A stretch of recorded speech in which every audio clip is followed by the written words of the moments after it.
order. Please join me in the Pledge of Allegiance.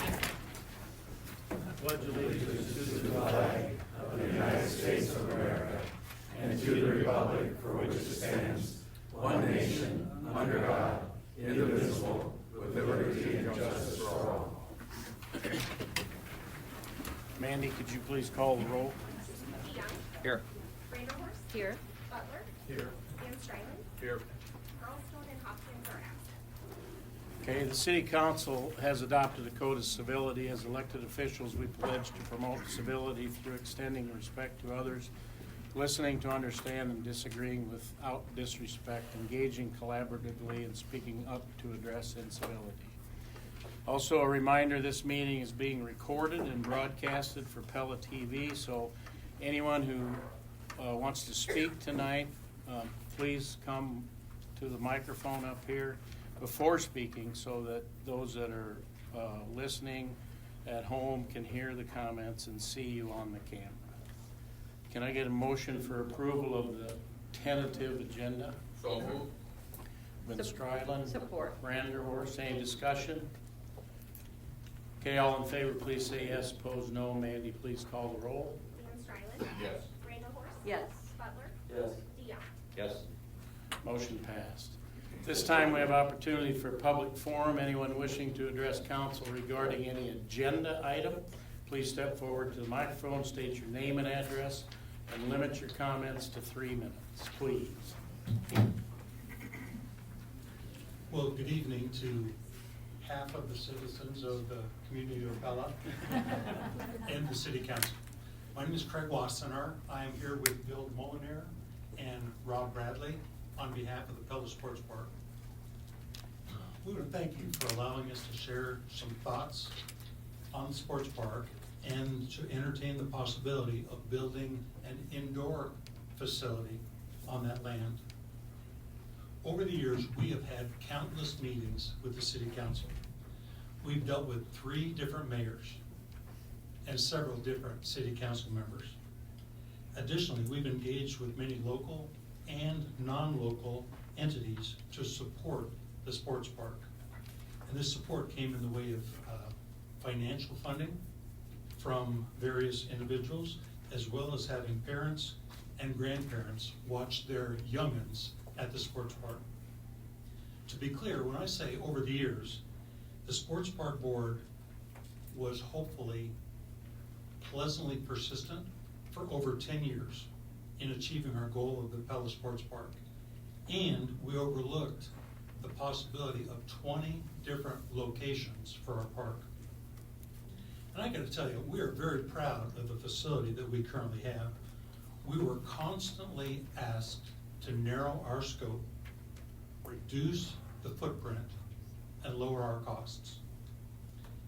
And I'm so happy and again proud of the field of dreams that we created. And one more thing, to be clear, I think it's important to know that an indoor facility was part of our planning right from the get-go. To set the stage, allow me to remind everyone why the Pella Sports Park Board was formed and what our intention was, what our intention is, and what our intentions will always be. Our goals are based on 4 pillars: places for our youth to play, safety and accessibility, community involvement, and economic vitality. First of all, places for our youth to play. For baseball and softball, those 2 sports have been an issue for 30, maybe even 40 years. Well, thanks to the sports park, this problem was solved, not only for baseball and softball, but also for soccer, flag football, and some other sports. But the issue still remains for basketball and some other sports and activities as well. Finding a court to practice in Pella is difficult, if not impossible. Not to mention facilities to play games and hold tournaments. Pillar number 2, safety and accessibility. Safety has always been priority number 1, and this goal was realized for baseball and softball. And the indoor facility, if it comes to happen, would also give kids, parents, and grandparents an excellent venue to play and watch their kids play. Accessibility, as I mentioned earlier, is a significant issue and is going to do nothing but get worse. Rob and Bill will later discuss the other two pillars. Ladies and gentlemen of the City Council, let me respectfully tell you what a wonderful opportunity we have before us. We have the need, right? That can't be debated. We have the land, and hopefully you'll agree with me that the land that we are asking you to consider would be perfect for an indoor facility, and it fits right in with city plans. And most importantly, we have a group of motivated citizens that are willing to do what needs to happen in order for the park to take place. Thank you for your consideration. Now, Rob and Bill are going to share some thoughts on the same topic. Thank you, Craig.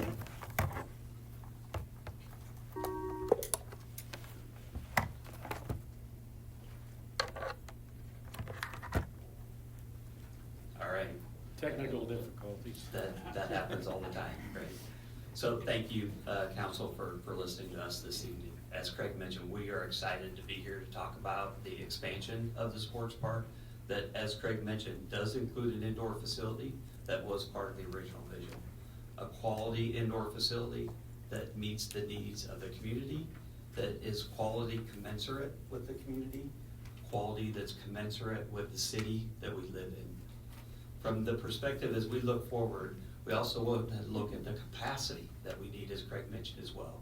Not only what we need for current needs, but also what we need for the long term.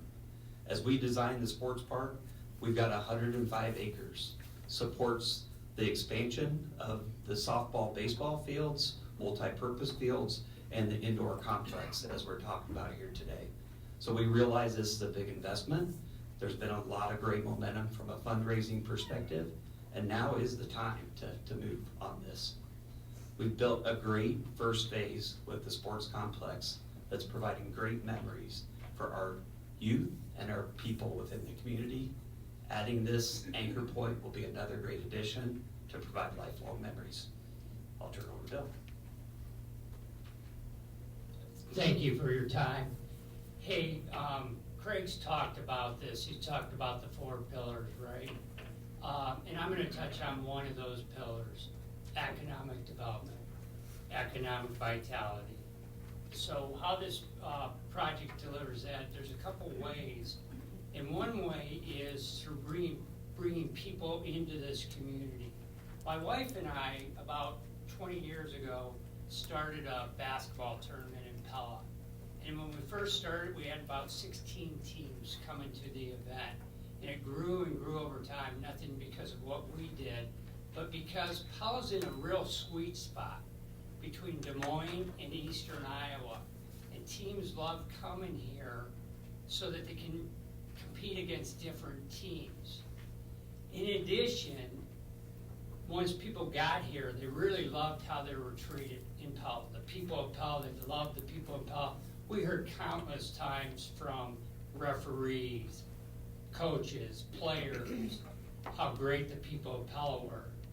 And then those players, the parents, the coaches, referees would spend their in-between games, before or after games, at our businesses, at our restaurants, uptown. And you'd see them with packages from uptown. And something they bought from one of the uptown shops or one of our bakeries. And that event got to grow to a point where we had 180 teams wanting to come to the Pella Basketball Explosion Tournament. We cut off the entry forms at that point. It probably would have been more than 180 teams. But we really had to cut off the numbers that could participate at the event to 100 teams. And to do that, we had to actually use facilities in Oskaloosa, William Penn, and Oskaloosa Middle School. You add this kind of venue, and you're going to be able to bring hundreds, 125, 125 plus teams. If you look at 180 teams, you're bringing 5,000 people into the venue, into Pella to shop at our shops. In addition, with a venue like this, you can really add to the dates that we really can have tournaments in this community. In addition, and importantly, when you think about our businesses in this community and how great companies we have and businesses we have, what do they need? They need people. And to be able to have the talent that these companies need to have to grow, we need to be able to attract and retain them. And how do we do that? It's with the great schools that we have, the great amenities like the Pella Sports Park and this expansion. I know the businesses in this community really stepped up in the fundraising, in the initial phase, and in this phase, putting their money where their mouth was to say this is something we really want for this community so we can have the vibrant businesses.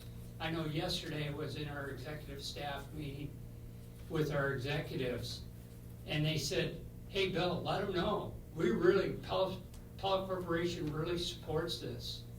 And it's something really important to us to remain vibrant. And I know the other businesses in this community have also stepped up saying it's important to them by putting their money where their mouth is and donating to this project. So I really thank the City Council for all that you've done for this community, including the Pella Sports Park. It's wonderful. And really for supporting this expansion, because it's really going to make a difference for our businesses, for our youth, for our family, and all of our people in our community. Thank you.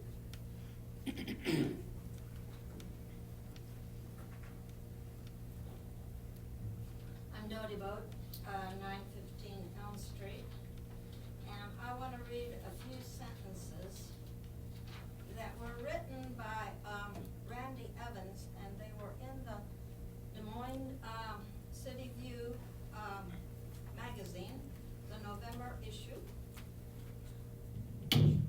Hello. Anyway, I'm Dodie Boat, and I'm going to read a few sentences that were written by Randy Evans in the Des Moines City View November issue. He is executive director of the Iowa Freedom of Information Council, a nonpartisan nonprofit organization that promotes openness and transparency in Iowa state and local governments. And he says, research studies and polls show that taxpayers believe the importance of government business being conducted in public, not in secret. Research also shows the public appreciates the work done by two-legged watchdogs like journalists and concerned citizens who attend government, board, and council meetings and shine the spotlight on how tax money is spent. The legislature has made it clear conducting government business in public may cause inconvenience or embarrassment to public officials and others, but that is an important way citizens can hold their officials accountable. Thank you for listening.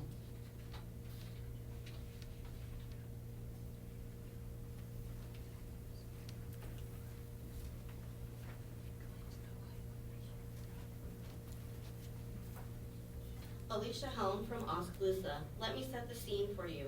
It's December 28, 1846, and Iowa has just become a state.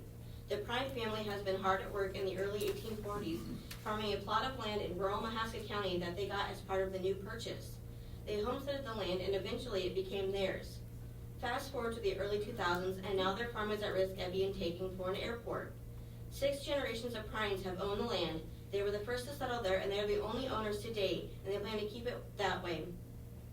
They gave a small amount of land after a wagon train left 3 people dead due to illness, and that is how the Prime Cemetery started.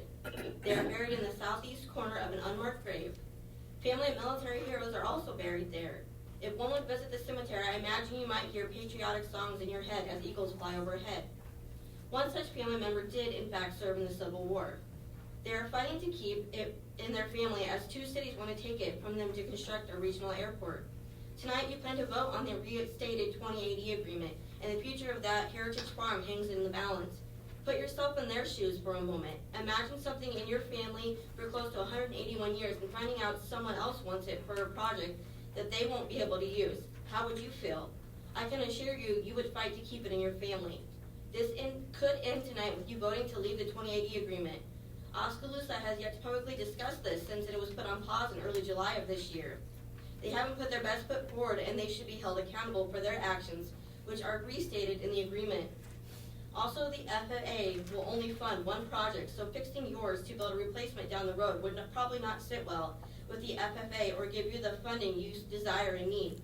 So in closing, as you go to vote tonight on this issue, I want you to put yourself in the place of those poor landowners facing losing their farms they would like to pass down to the next generation to continue their long storied traditions.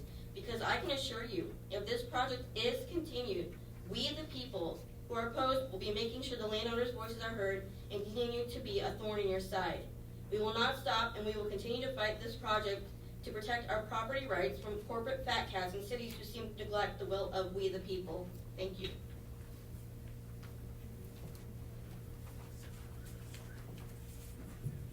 Mary Andringa, 604 Liberty, right across the street.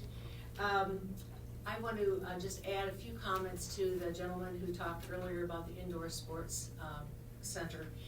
And I don't know if any of you saw this, but a few weeks ago, Bruce Borgi, who's one of our Pella historians, had a Facebook post on the Pella, on Facebook for the Pella Preservation Trust.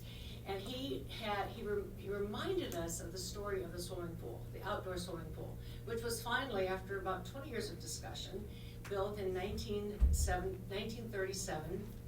And it was built because of the collaborative effort of the American Legion, of the Women's Federation Club, the City Council, and also some emergency fund in the state of Iowa.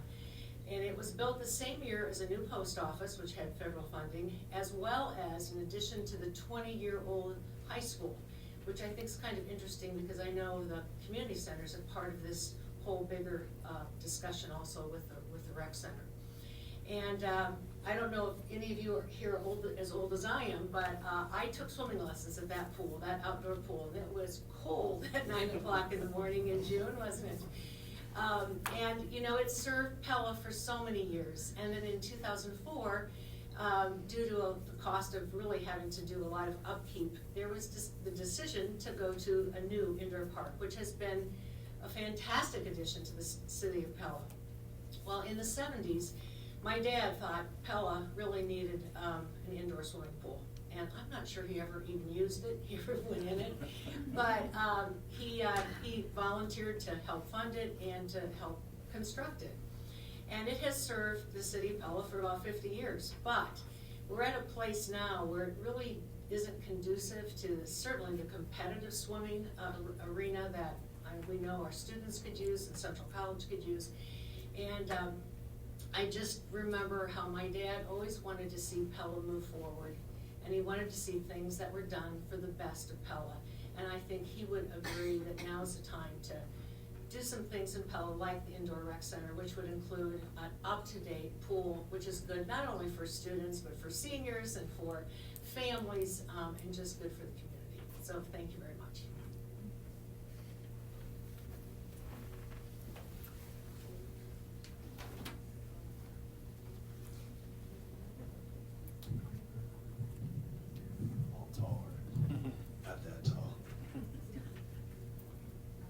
Hi, Greg Ebeling, Superintendent of Pella Schools. I also live at 510 Lindbergh Lawn in Pella. I don't know if am I supposed to say that where I live. It's like everybody else. So, not the first time I've talked to the City Council, first time I've talked to them in a while, but certainly just thank you for your support of the different projects that Pella schools have done through the years, because certainly there's been several. And we've had a lot of projects in about the last 15 years since I've been in town. But what I tell you is that progress to attract people to a community is really critically important to the school. And not only people that will have children in the school, but also people that retire here, volunteer here. As we have many retired volunteers, sometimes they come and substitute teach for us and do different things. So having people a part of the community we know is critical. And so what I'm urging you to do is to allow the rec center project to move forward. I'm really hoping that you allow the bids to be let, that we allow the council to see the full cost of what the rec center would actually be. Certainly, we've done a lot of projects in our school system, and sometimes the estimates are far from the exact what the actual cost of the project will be. Sometimes they're less, sometimes they're more, but it's good to find that out, what contractors actually think about a project.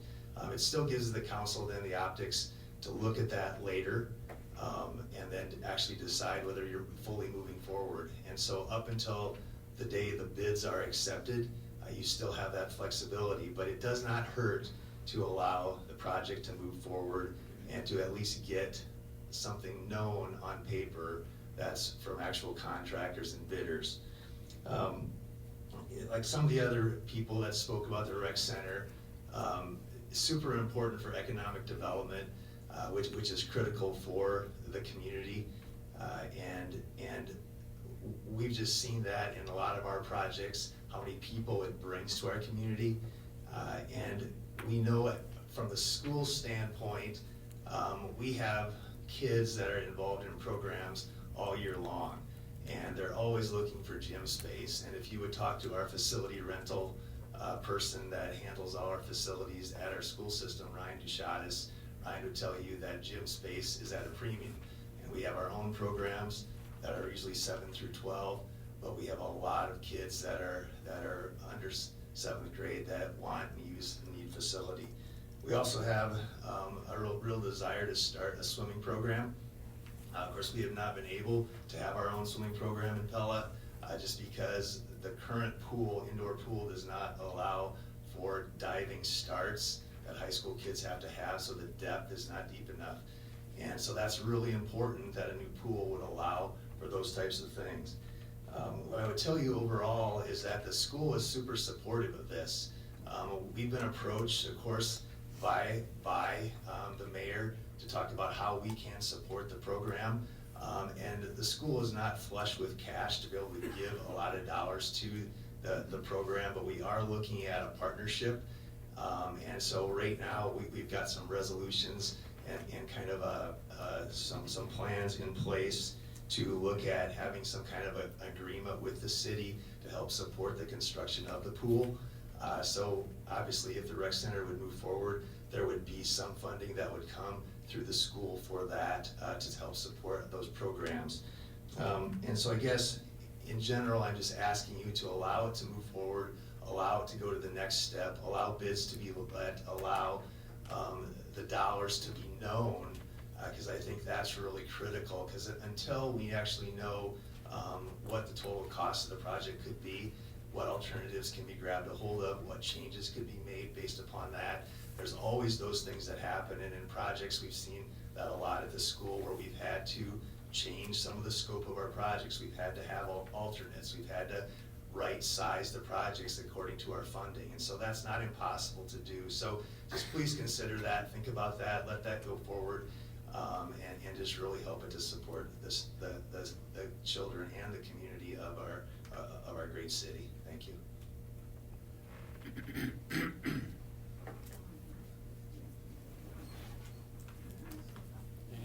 Anyone else?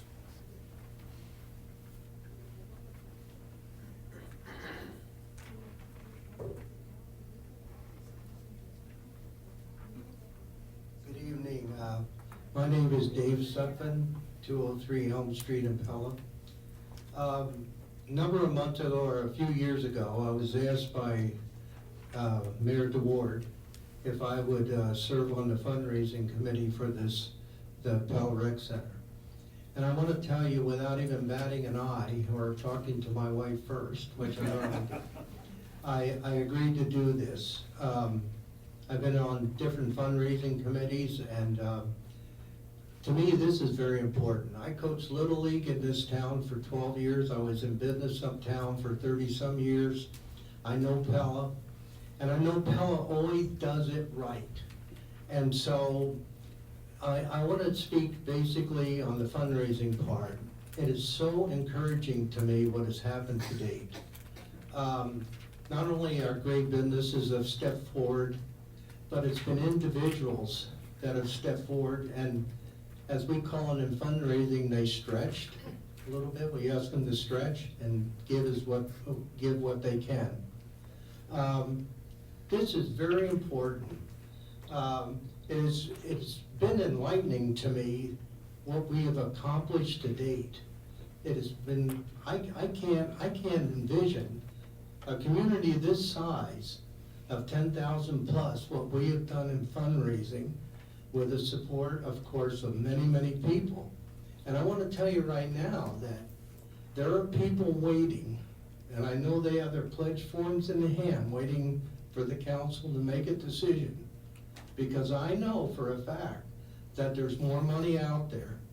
And I'm gonna give it all I can. I'm 85 years old, and I wanna tell you, I got a spot in my gut. You can call it a Dutch front, if you want. But a spot that we can make it happen. And it's all about, I'm not gonna repeat, but retention, keeping the people we have here and getting more people to move here. I want to thank all you council members, mayor, city employees for all you do. This is an unbelievable community, so let's keep it moving forward. Thank you very much.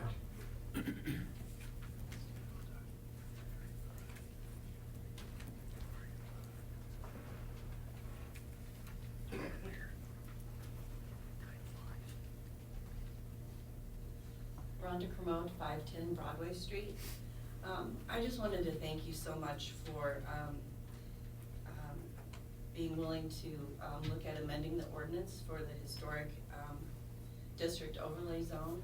That will allow us to apply to be a certified local government, which will allow us access to grants and also access to a wealth of knowledge.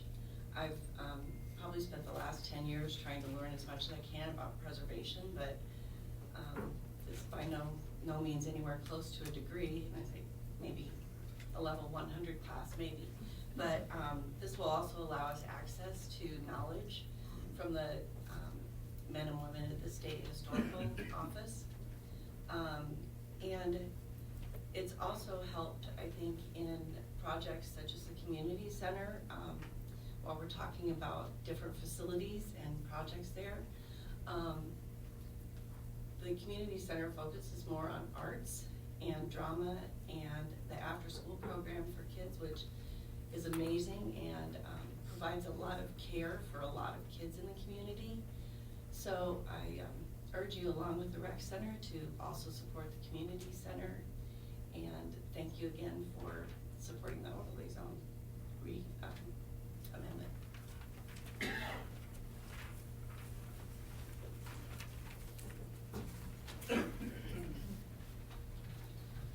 I'm Bob Silestra, 835 Broadway. So I've been, as long as I've been able to, I've been supportive of this project to have a new rec center. And it always comes down to the three things, you know, worried about our kids, worried about the quality of life in Pella, and thinking about economic development. And so many things have been said by Craig and his other friends about the value of the sports park and of the rec center for kids.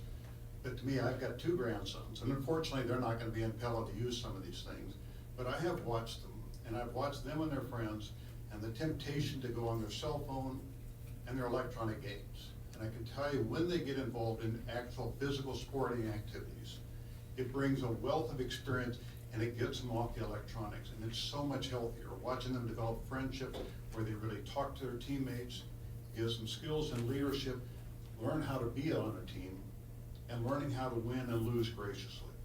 So I think, remember that for the sake of our kids, this is a really good element to include in your thinking. The quality of life, you've heard many things about it, I'm all for it. I think it does great things for it. But the third one on economic development, And I've watched and heard our employers, they're trying to bring young professionals to town, trying to bring more factory workers to town, trying to bring more management style people, bring them here, give them enough incentive, one, to move here, and then to retain them. And thinking about the good those people do for the factories, but more importantly, what they do for the town of Pella. All of a sudden, you've got the young families coming in, raising kids, and keeping the vitality going through our school systems, our sports system, and in general in the town. So those are exactly the kind of people we want to have come to Pella and to give us the kind of growth we need for our economic vitality. And the other sort of interesting sidelight, this is going to help the development of Pella in that southeast quadrant. You know, there's land out there available, and people are waiting for something like this to really give it a kickstart. And I would think that part of Pella, the old part of Pella, the old industrial part of Pella, so South Pella becomes a part of the vibrancy of Pella rather than, well, we'll go across the tracks. I was a paper boy on that area, and it was kind of a rough part of town in that era back in the 60s. I'd like to see it have the same vibrancy we see in the rest of the town. So I've been supportive of it, and I'd like to have you do the same.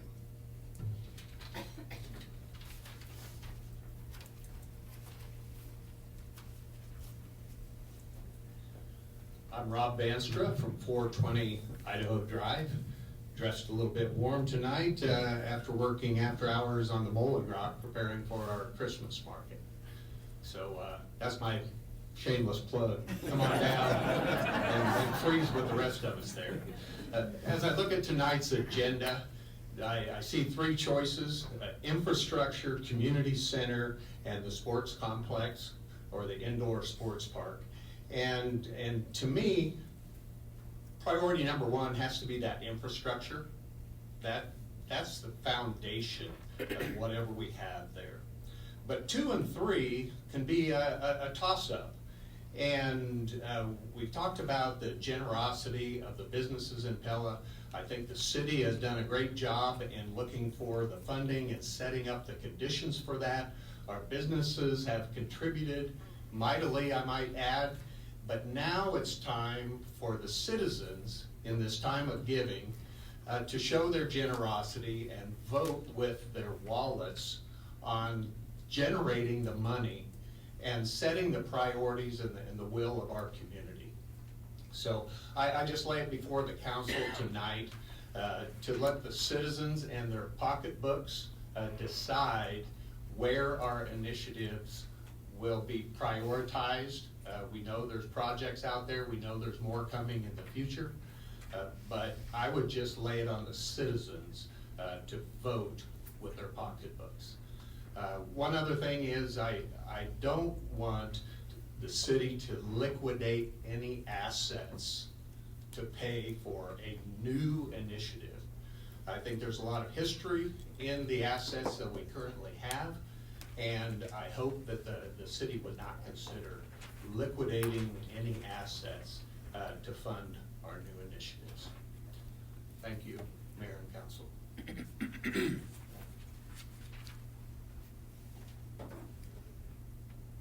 Okay, anyone else?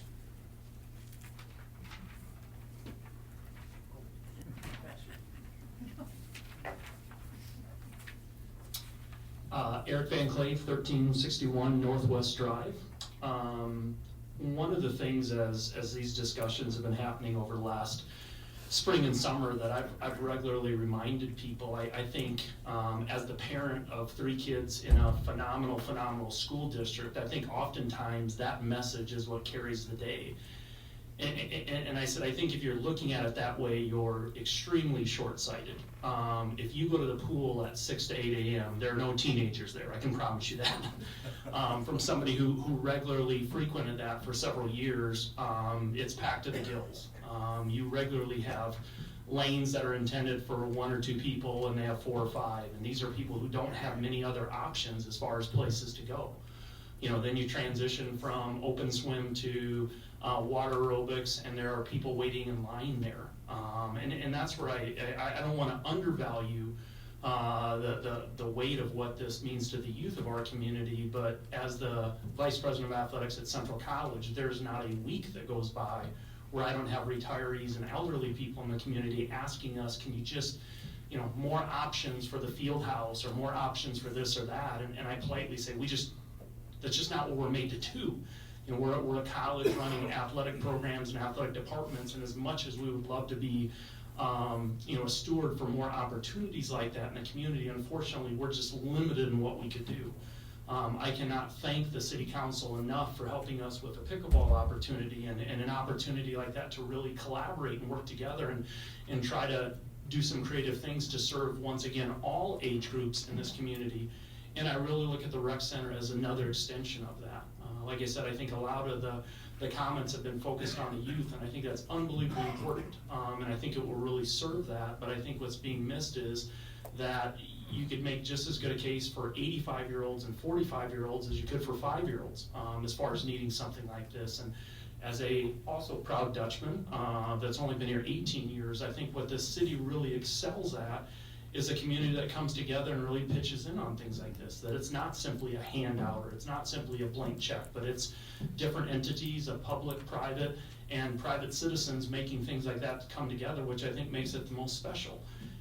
Similar to what Greg said, Central College's intentions would be we would be looking at adding both genders of swimming, a men's swimming and women's swimming team, once that's coming on board. We are a nonprofit, and we're pretty good at that. so we will do our darndest to be able to help and facilitate that and pull our part of the bargain, whatever that looks like. But we would be fully supportive of this, and as many have mentioned tonight, would just encourage the process to move forward and just simply know what our options are for something that could really help the community and help all age groups in the community. Thank you.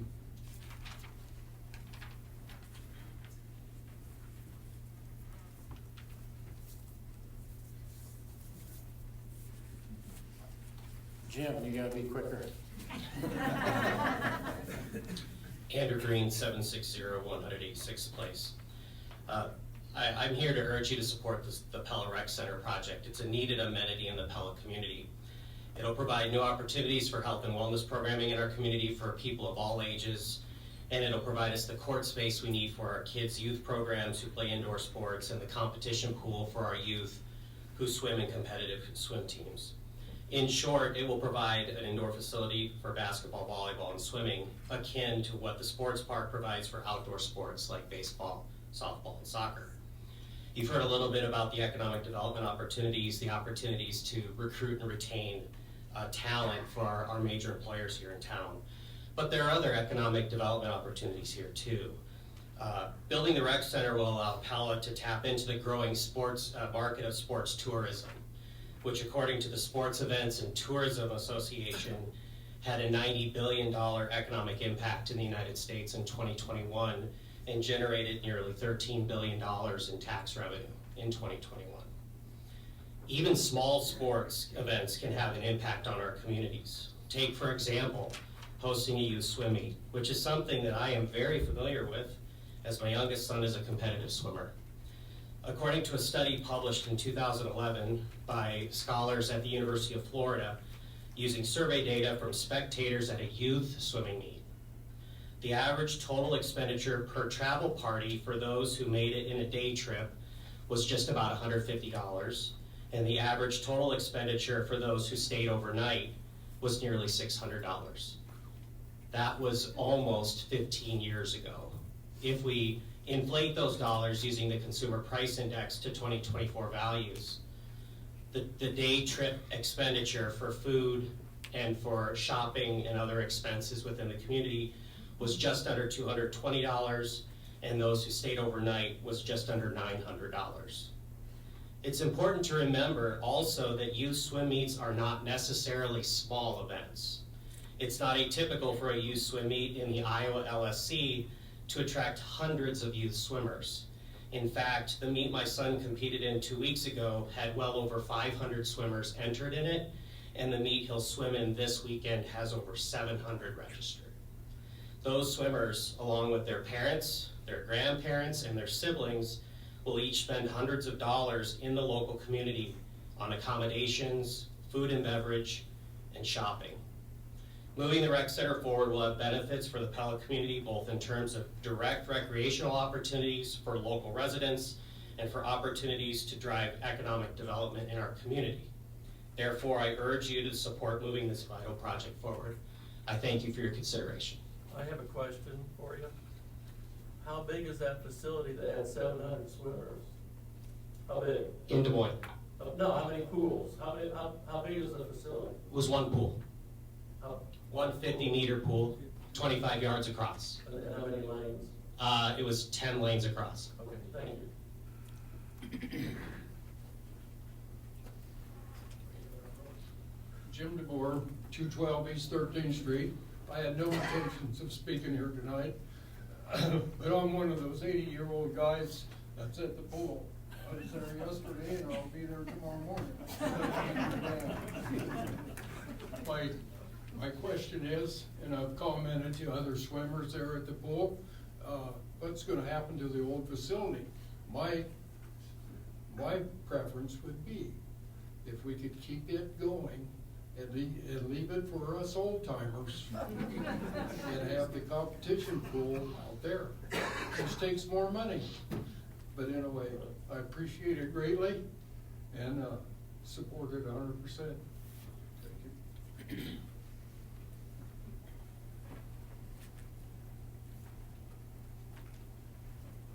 Okay, anyone else?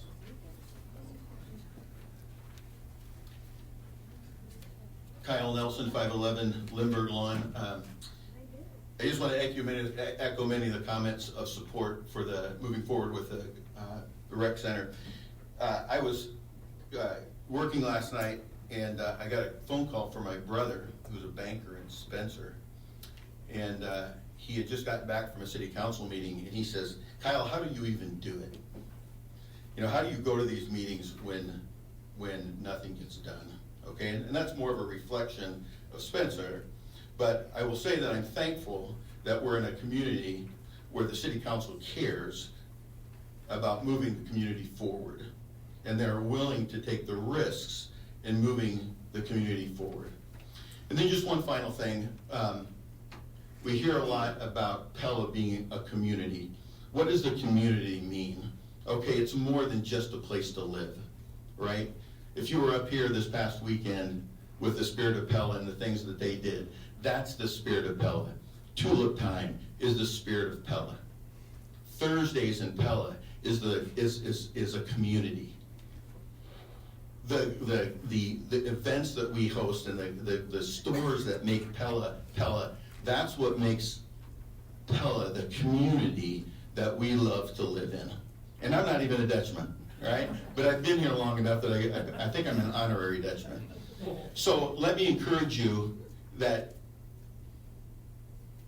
the Pella Rec Center is just one more thing that will bring people together, okay? It's just one more thing that will allow activities to happen. The community center will allow the Union Street players to keep going. It'll allow the art center to keep going. And it will just allow Pella to be the community that we still desire to live in. Thank you.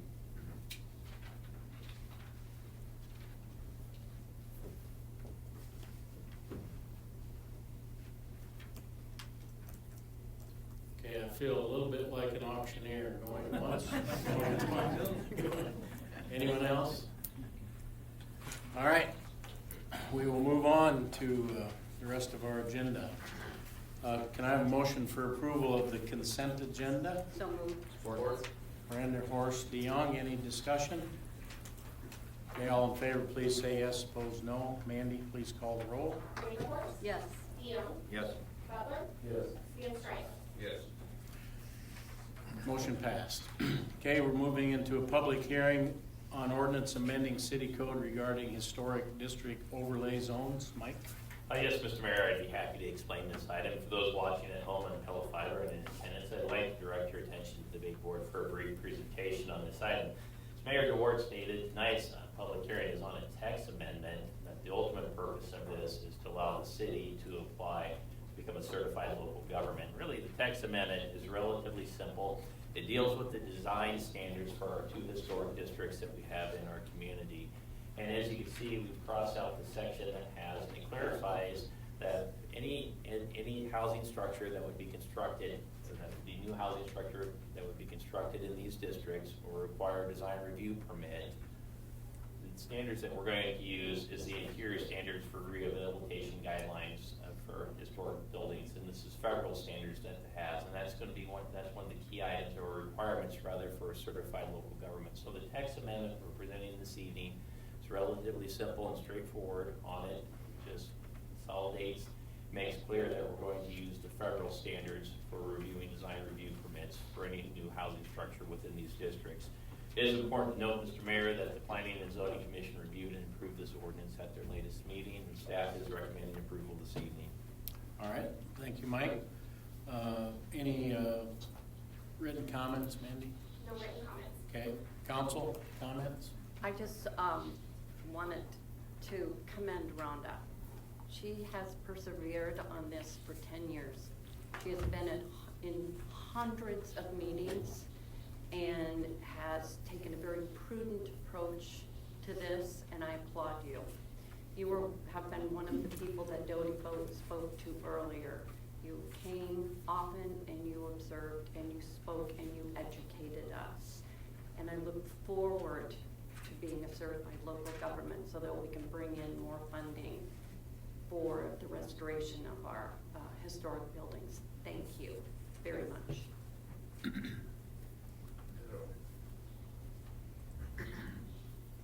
Okay, anything else, council? Any member of the audience have a comment on this subject? All right, I'll entertain a motion to close the public hearing. So moved. Support. Brander, Horst, and Stryland. Any discussion? Okay, all in favor, please say yes. Opposed, no. Mandy, please call the roll. Brander, Horst. Yes. Van Strylen. Yes. DeYoung. Yes.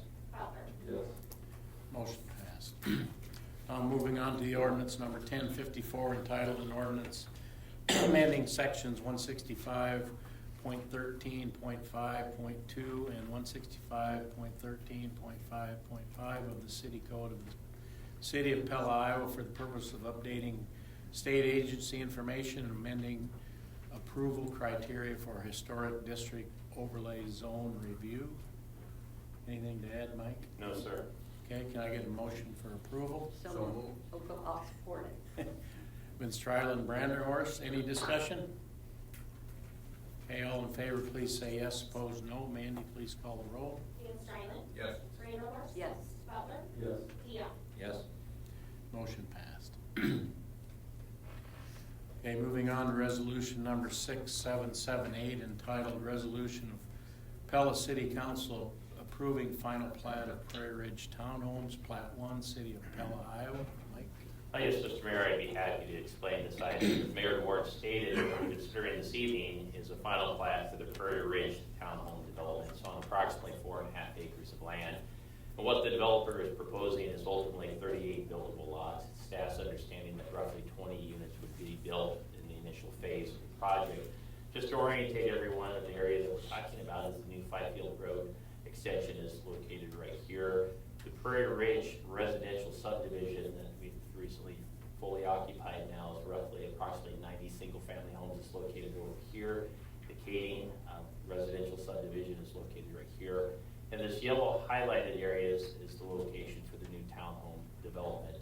Now, it is important to note that staff believes the final plat that we're considering this evening meets the requirements of the city's zoning code as well as the subdivision code, and we are recommending approval this evening. The Planning and Zoning Commission also reviewed this matter at their September 23rd meeting and unanimously approved the final plat as well. It is also important to note that the city attorney has reviewed and approved and has reviewed the required final plat legal documents as well. And once again, Mr. Mayor, we are recommending approval this evening. Okay, thank you, Mike. Can I get a motion for approval? So moved. Support. DeYoung, Brander, Horst, any discussion? Okay, all in favor, please say yes. Opposed, no. Mandy, please call the roll. DeYoung. Yes. Brander, Horst. Yes. Butler. Yes. Van Strylen. Yes. Motion passed. Moving on to resolution number 6779, entitled Resolution Accepting Public Improvements for Prairie Ridge Townhome Sanitary Sewer. Mike? Yes, Mr. Mayor, I'd be happy to explain this item. As Mayor Ward stated, what this resolution would do is accept the public improvements that were associated with the Prairie Ridge Townhome development that we just approved the final plat for. And ultimately, what this resolution would do 711 linear feet of new sanitary sewer line.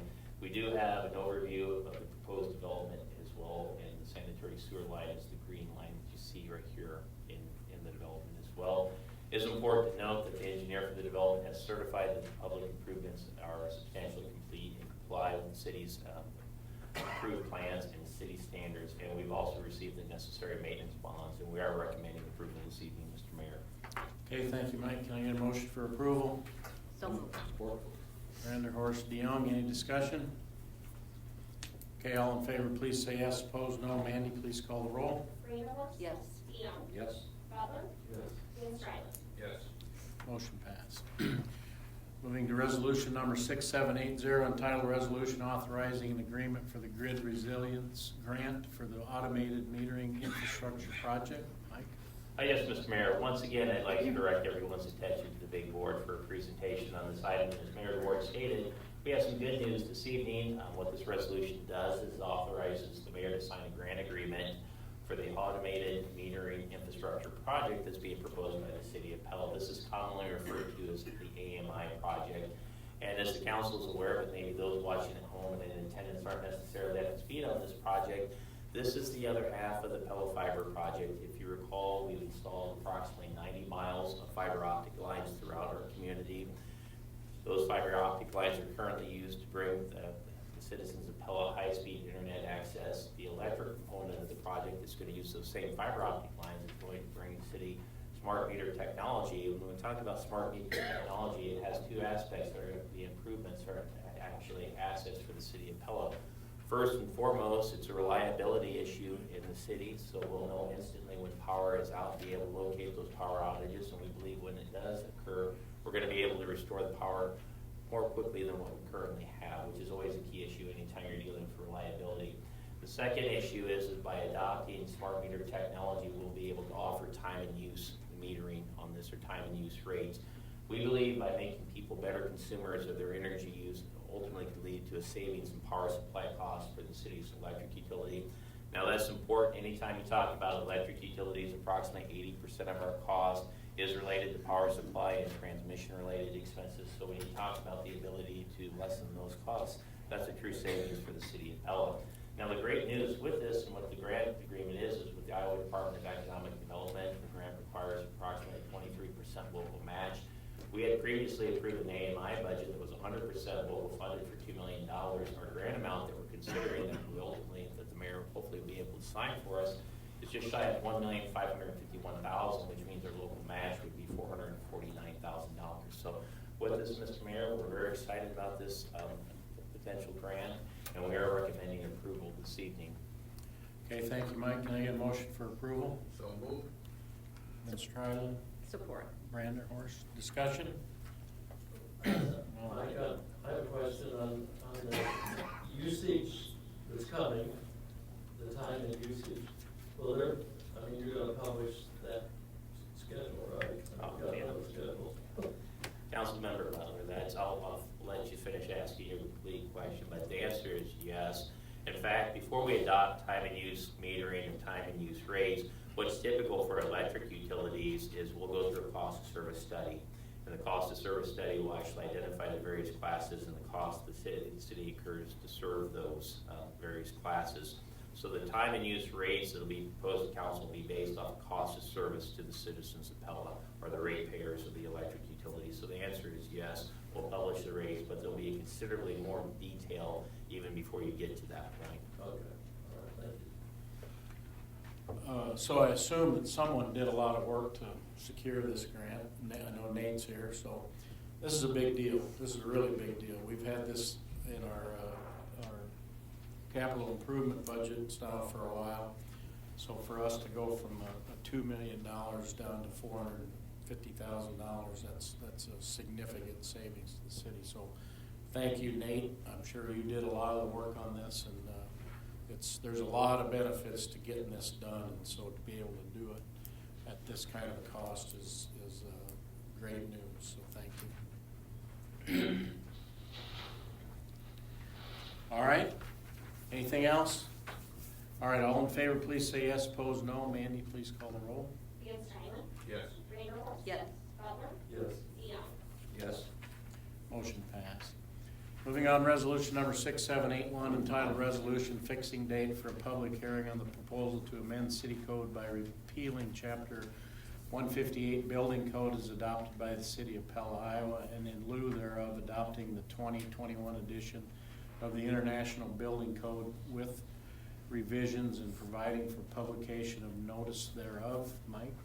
Yes, Mr. Mayor. Actually, what we have this evening is one presentation for the next three council items, or the next three resolutions. And what we're actually doing with this, and really the only action that we're taking with each of these resolutions, is we're simply establishing December 17th as the public hearing date for each of these proposed code adoptions. And what we're going to be doing is upgrading, or proposing to update the city's building codes from 2015 approximately up to 2021, with the exception of the electrical code to be 2020. So once again, for all these resolutions that we have on the agenda this evening, or these next three resolutions, we're simply establishing the public hearing date as December 17th, and there'll be considerably more details shared on the 17th during the respective public hearings, Mr. Mayor. All right, thank you, Mike. Can I get a motion for approval? So moved. Support. DeYoung, Brandenhorst, any discussion? Okay, all in favor? Do we have any idea how much this would raise construction costs? Is there any background at all?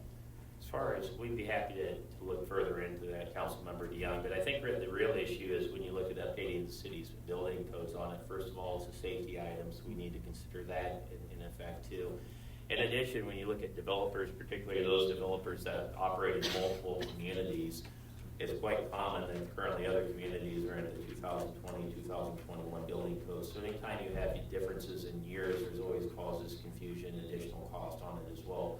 So we really feel that updating the city's building codes, A, it's a safety issue, but B, it really streamlines, particularly for those developers that operate in multiple communities as well.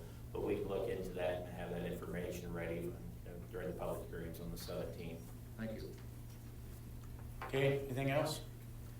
All right, all in favor, please say yes. Opposed, no. Mandy, please call the roll. DeYoung. Yes. Brandenhorst. Yes. Butler. Yes. Van Strylen. Yes.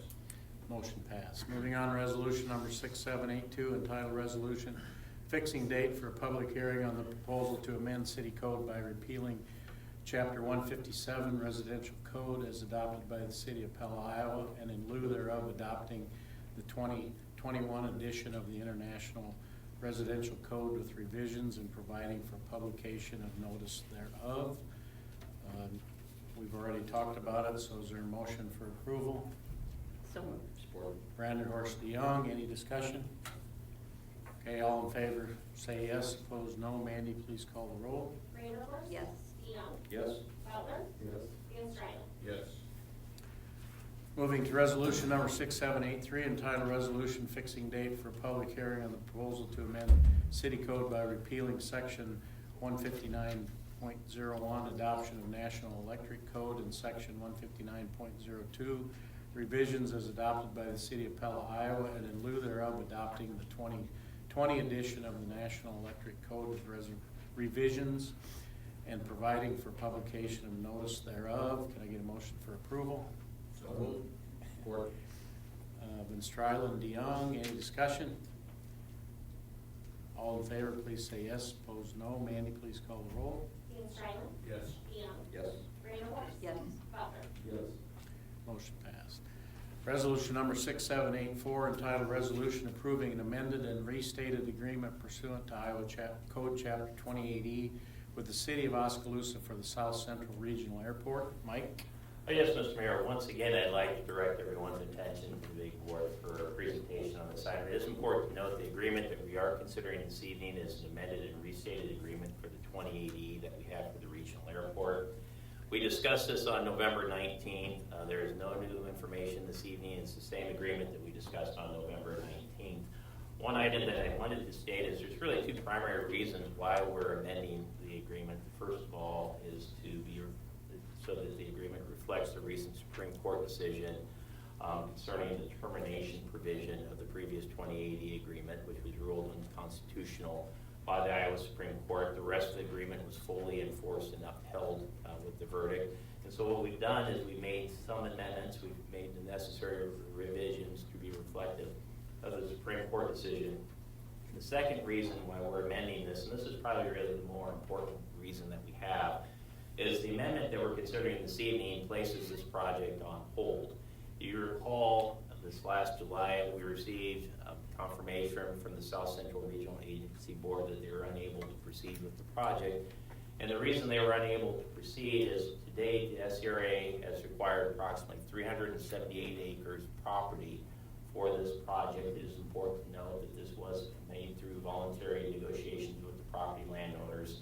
Now, to build the regional airport, it takes approximately 600 acres between fee title purchases and navigation easements. So they're approximately 220 acres short.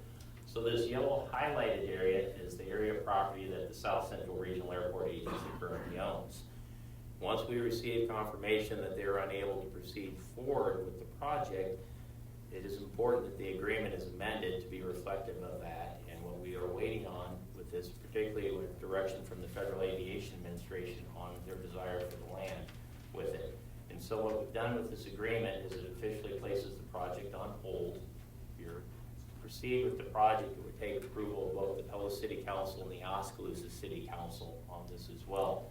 Now, it is important to note, once we receive direction from the FAA on this, whether they instruct the agency to sell the land or it has some other purpose for the land. For instance, the rental income could be used to support the two respective municipal airports. The agreement may need to be further modified in the future, but for now, places it on hold. And it's really on hold until we receive direction from the Federal Aviation Administration. So before we go on, is there any question of why this is necessary? And it really deals with the land that the SCRA currently owns, which is 378 acres, and we're pending and waiting further direction from the Federal Aviation Administration. So, in effect, we're not acquiring any more land. So any landowner presently, this lady had a question about her farm or the farm being in danger of being taken, not gonna happen. Not with this, no. Yeah. The agreement is right now, if you look at the current 2080, it instructs the South Central Regional Airport Agency to construct a regional airport. That's why this amendment is necessary, because it places the project on hold. And what we're trying to do is comply with the Federal Aviation Administration. It's also important to note today the project's received over $5 million in federal grants. So it's imperative that we have further direction from the Federal Aviation Administration, particularly on the property that's been acquired to date. So that, no, the answer to that is the project would be, if the council approves this and the Oskaloosa City Council approves this, the project would be officially on hold. Thank you for asking that, Joey. Okay, so do I have a motion for approval? So, Support. Randerhorst, DeYoung, any more discussion? Okay, all in favor, please say yes. Opposed, no. Mandy, please call the roll. Randerhorst? yes. DeYoung? Yes. Butler? Yes. Van Strylen? Yes. Motion passed.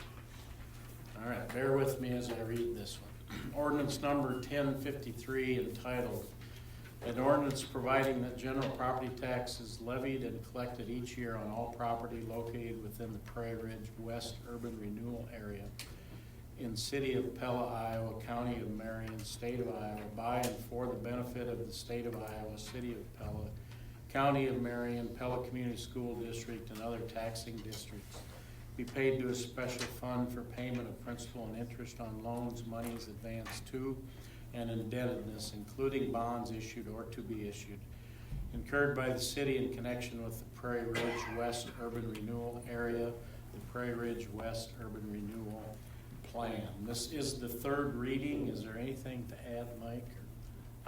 No, Mr. Mayor, I believe you've summarized it quite well on this, and if the council has questions, I'd be happy to answer any questions that you may have on this proposed ordinance.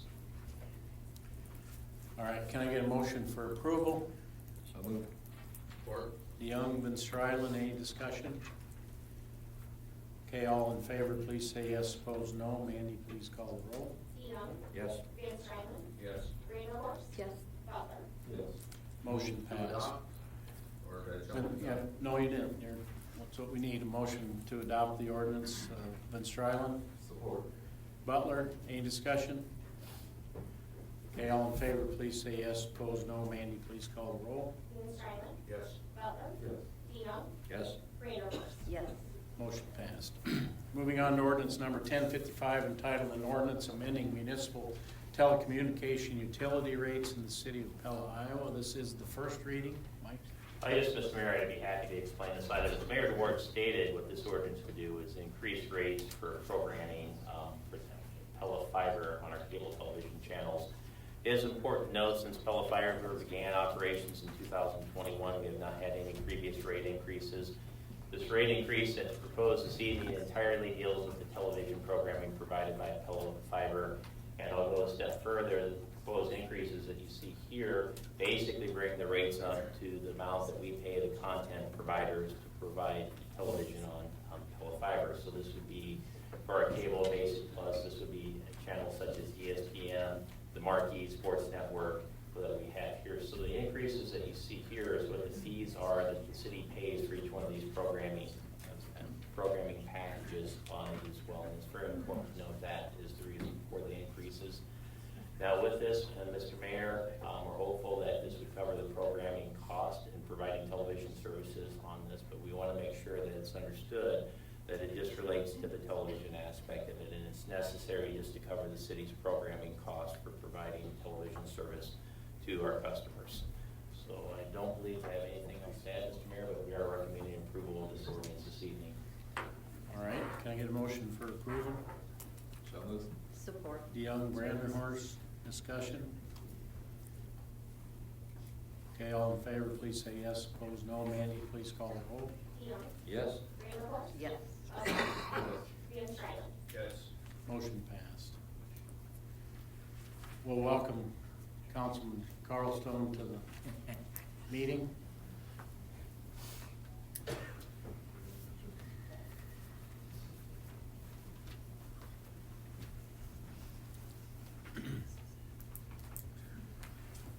All right, can I get a motion for approval of abstract of bills number 2164? Move to approve and issue warrants. Support. Brandenhorst, Van Strylen, any discussion or questions? Okay, all in favor, please say yes. Opposed, no. Mandy, please call the roll. Brandenhorst. Yes. Van Strylen. Yes. DeYoung. Yes. Butler. Yes. Carlstone. Yes. Motion passed. Any council member have any other business you'd like to have addressed this evening? I just wanted to thank Denny Byard. I don't know if he's still here. Is he still here?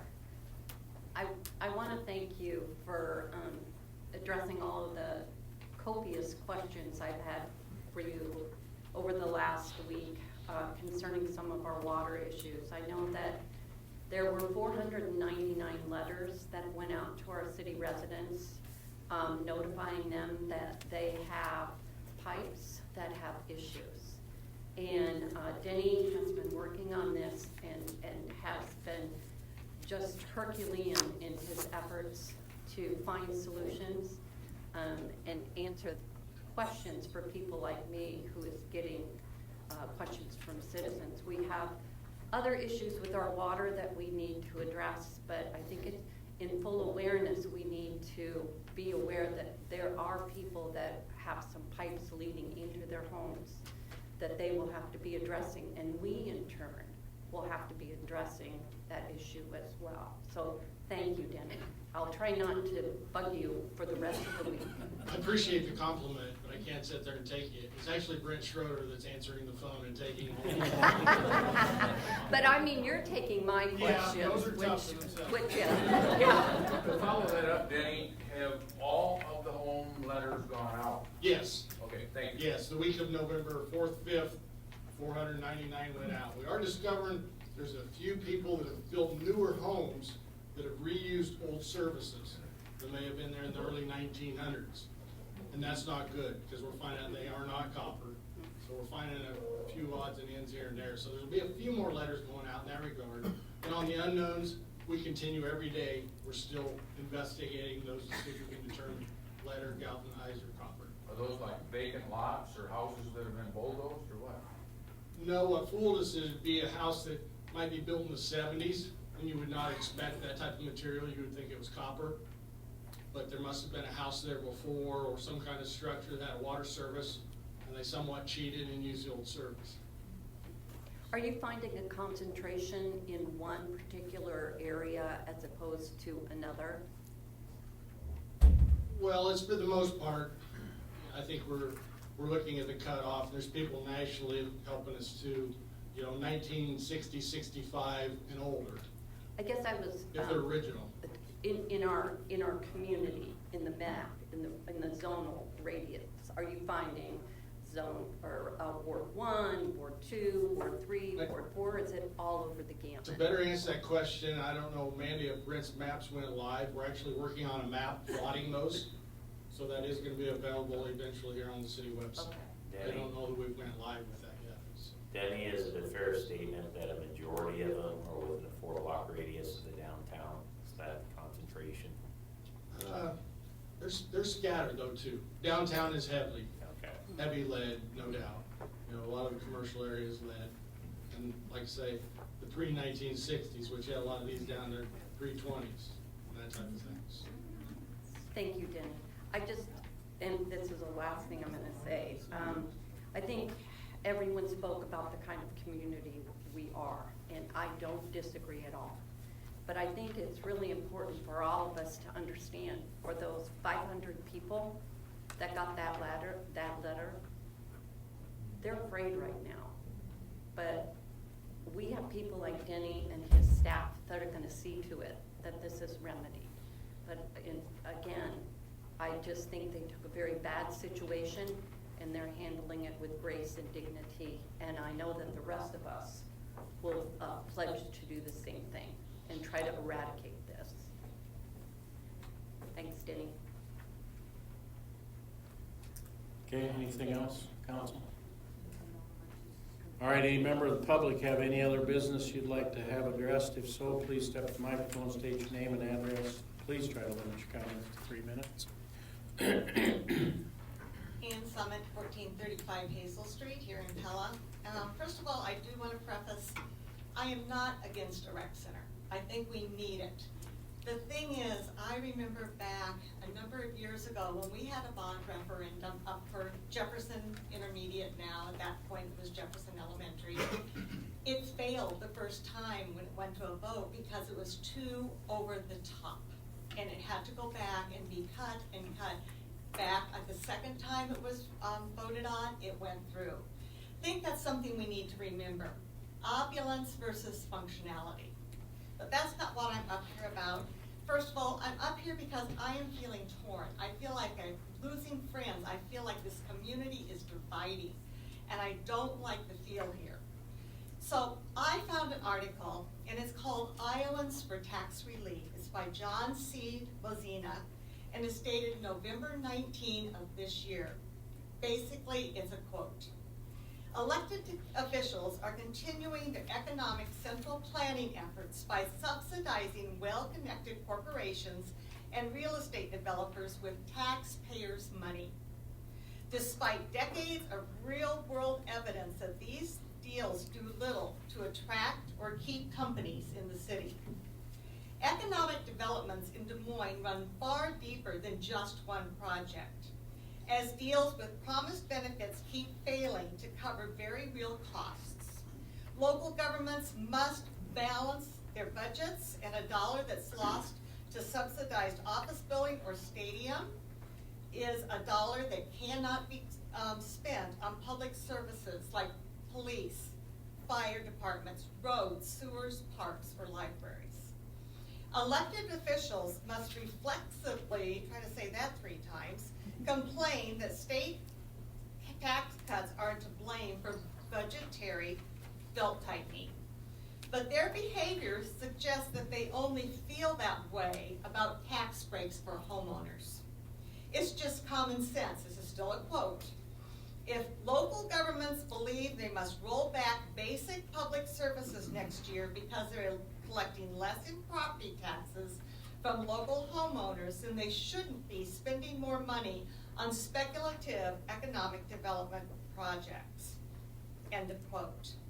This is just some food for thought in our community. And I know also that some people have actually been going through and saying this is an essential service. I went and found the government's essential services online.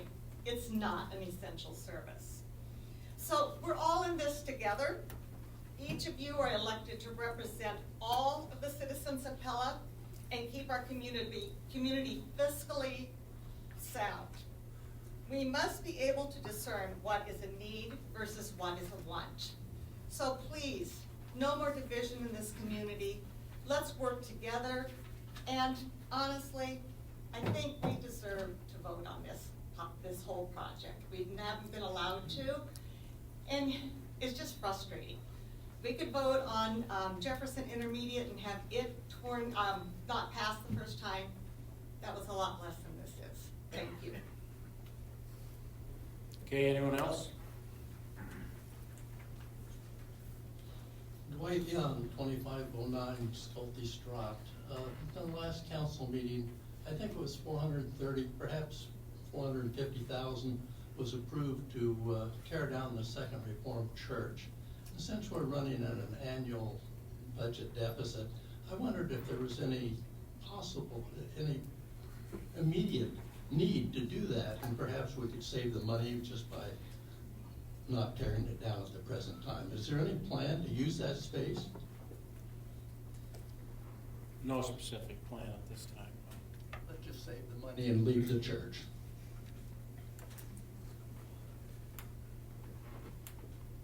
Okay, anyone else?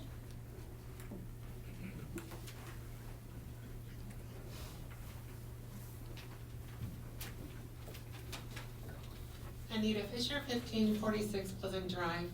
I would like to actually echo what Anna said, and I am also not against a rec center. What I am hoping for is a sensible rec center that we can afford. As a concerned citizen, I've spent the past few weeks studying Pella's fiscal year 24-25 CIP Capital Improvement Program and Budget Book. It emphasizes three main objectives for our community. Quote, growth in an orderly and planned manner. Number 2, providing long-range financial planning. And number 3, design a plan which provides efficient, coordinated, timely, and economic public facilities that are sensitive to the expressed and implied needs of the community, unquote. While looking at Pella's needs, I noted that it lists over 60 items that were given a priority of very important and critical, totaling millions of dollars in funding and possible future debt repayment. Unfortunately, there are other items that should be added to the list, as a number of Pella citizens recently were identified as having lead pipes. This will require replacement at a substantial cost. The well-being of our citizens should always be top priority. Maintaining drinking water, replacing old sewer lines, repairing sidewalks, fixing cracks and uneven tripping hazards, streets in disrepair, just to name a few. While I appreciate the attempts to resolve some of the street problems, these Band-Aid fixes are extremely temporary. The CIP explains external issues impacting the budget, which include state property tax reform and state funding decreases. It has been mentioned recently in your meetings that new property tax legislation caps the increase in the city's general operating tax levy, which would present challenges in funding services and projects. The state is also phasing out municipal assistance for previously approved property tax legislation, which would, quote, have a significant impact on the city's general fund, unquote. While this has the potential of slowing down projects and other amenities, your job as elected leadership is to not only be cautious in development of the city, but to be financially prepared for the expected and unexpected, and to care for all aspects of our town as stated by the three main objectives quoted from the CIP above. This is where much of the general fund comes into play. Constantly depleting this fund over time will lead to consequences. For example, it has been shown in prior budget sessions that the golf course requires a yearly financial assistance of approximately $300,000 to keep it afloat. There are identified major projects for irrigation replacement and other work in the next few years. The proposed Pella Indoor Rec Center analysis quoted an expected operating subsidy of around $400,000 to $515,000 per year. Where are these funds coming from? It has been mentioned that the lost tax sharing with Marion County needs to be renewed, or the state could revise that law to change how sales tax is utilized. If that would be the case, at the local level, the city could lose another approximate $300,000 or more per year. That's a total of $1 million per year that is not assured to us in the future. My concern is this: to focus on priority needs first. How long can our town successfully survive and thrive when our purse strings need to be pulled so tight? Prudence is the ability of being careful, thoughtful, and judicious when making decisions and taking actions. As you consider the many pending programs and projects, we are asking you to use that kind of leadership in your decision making. Thank you.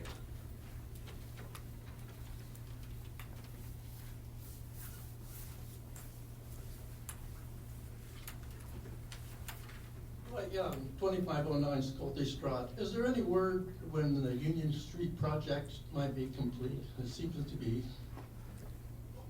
taking a long time. You'll have to talk to Denny.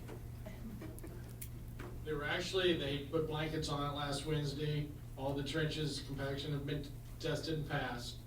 And they're cutting grade today to final grade to work it tomorrow to get it to pass. Once it passes, we'll spread rock and the sub-drains, and the hope is with the forecast, they're gonna pave it on the Saturday.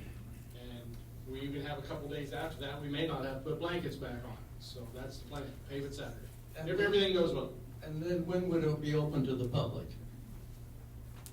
We like to let them cure for at least a week, 8 days, somewhere in there. Thank you.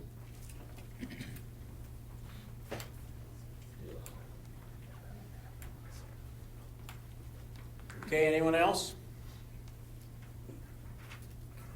All right, that's the end of our regular agenda. We're going to move into policy and planning. We have 3 items to discuss. We're going to start with our long-term facility plan update. Before Mike has a presentation, I'll give some of the details of where we're at. But before we do that, I kind of want to go through a review of where we've been, how we got to where we are, and what we are looking at doing. So,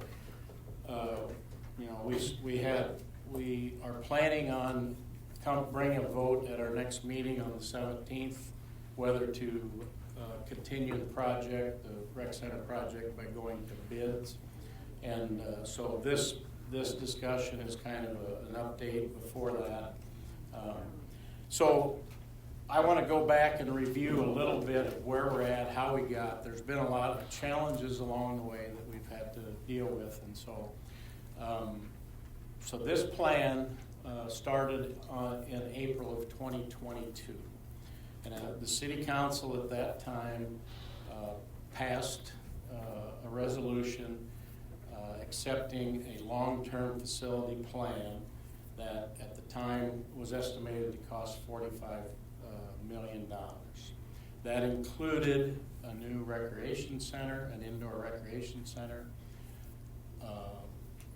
redoing and expanding the current community center, and also extending Washington Street, University Street from where it ends now on the east side of town to the next mile. So that was a $45 million project. Council voted to move that project forward. So there were some things that had to be done. Oh, and the plan included funding for this project of 50% of the local option sales tax moving forward. The issuance of a $17 million bond to help pay for these projects, and the debt service would come from future local option sales tax revenues. So from there, council approved that plan at that time in April. And so the first thing that had to be done was to develop a plan for a facility. The community center, there had been work done for, I don't know, Patty's here, I don't know when they started talking about it, but And I have no idea why nothing was ever done with it, but it never got done. I certainly, when I was elected, I did anticipate having to deal with the community center because I knew they'd been talking about it for years, but it never got done. So part of the plan was to construct a new indoor rec facility, to do something, some kind of addition to the community center, and just to bring it back to where it needed to be because it needs work. So that was a $45 million plan. So we needed to get an architect, hire an architect engineer firm to start planning the facility, the new facility. So we did that. Council approved a contract with Shive Hattery. I guess what I should say prior to that, there was a committee of 11 citizens of this community that were put on a team to help design and plan the facility based on community needs for a facility like this. So that 11-person group, their first task was to select an architect engineering firm, which they did. They got a few requests for proposals, or put out a request for proposals, got some proposals. That group decided on Shive Hattery. As the city council then, we went into we signed an agreement with Shive Hattery, and I believe based on the cost of the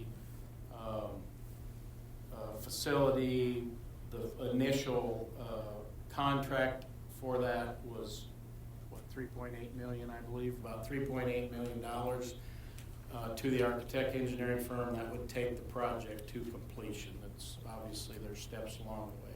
So that was done. City council approved that plan, approved that contract, and so they got to work.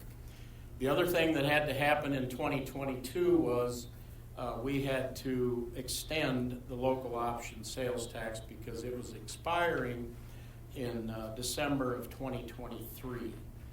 And so we needed to, as a community, have a referendum to extend that. We had no less than 10 meetings talking about this facility, and we have never wavered from, council never wavered from saying that $17 million of this project was going to be paid for by a local option sales tax.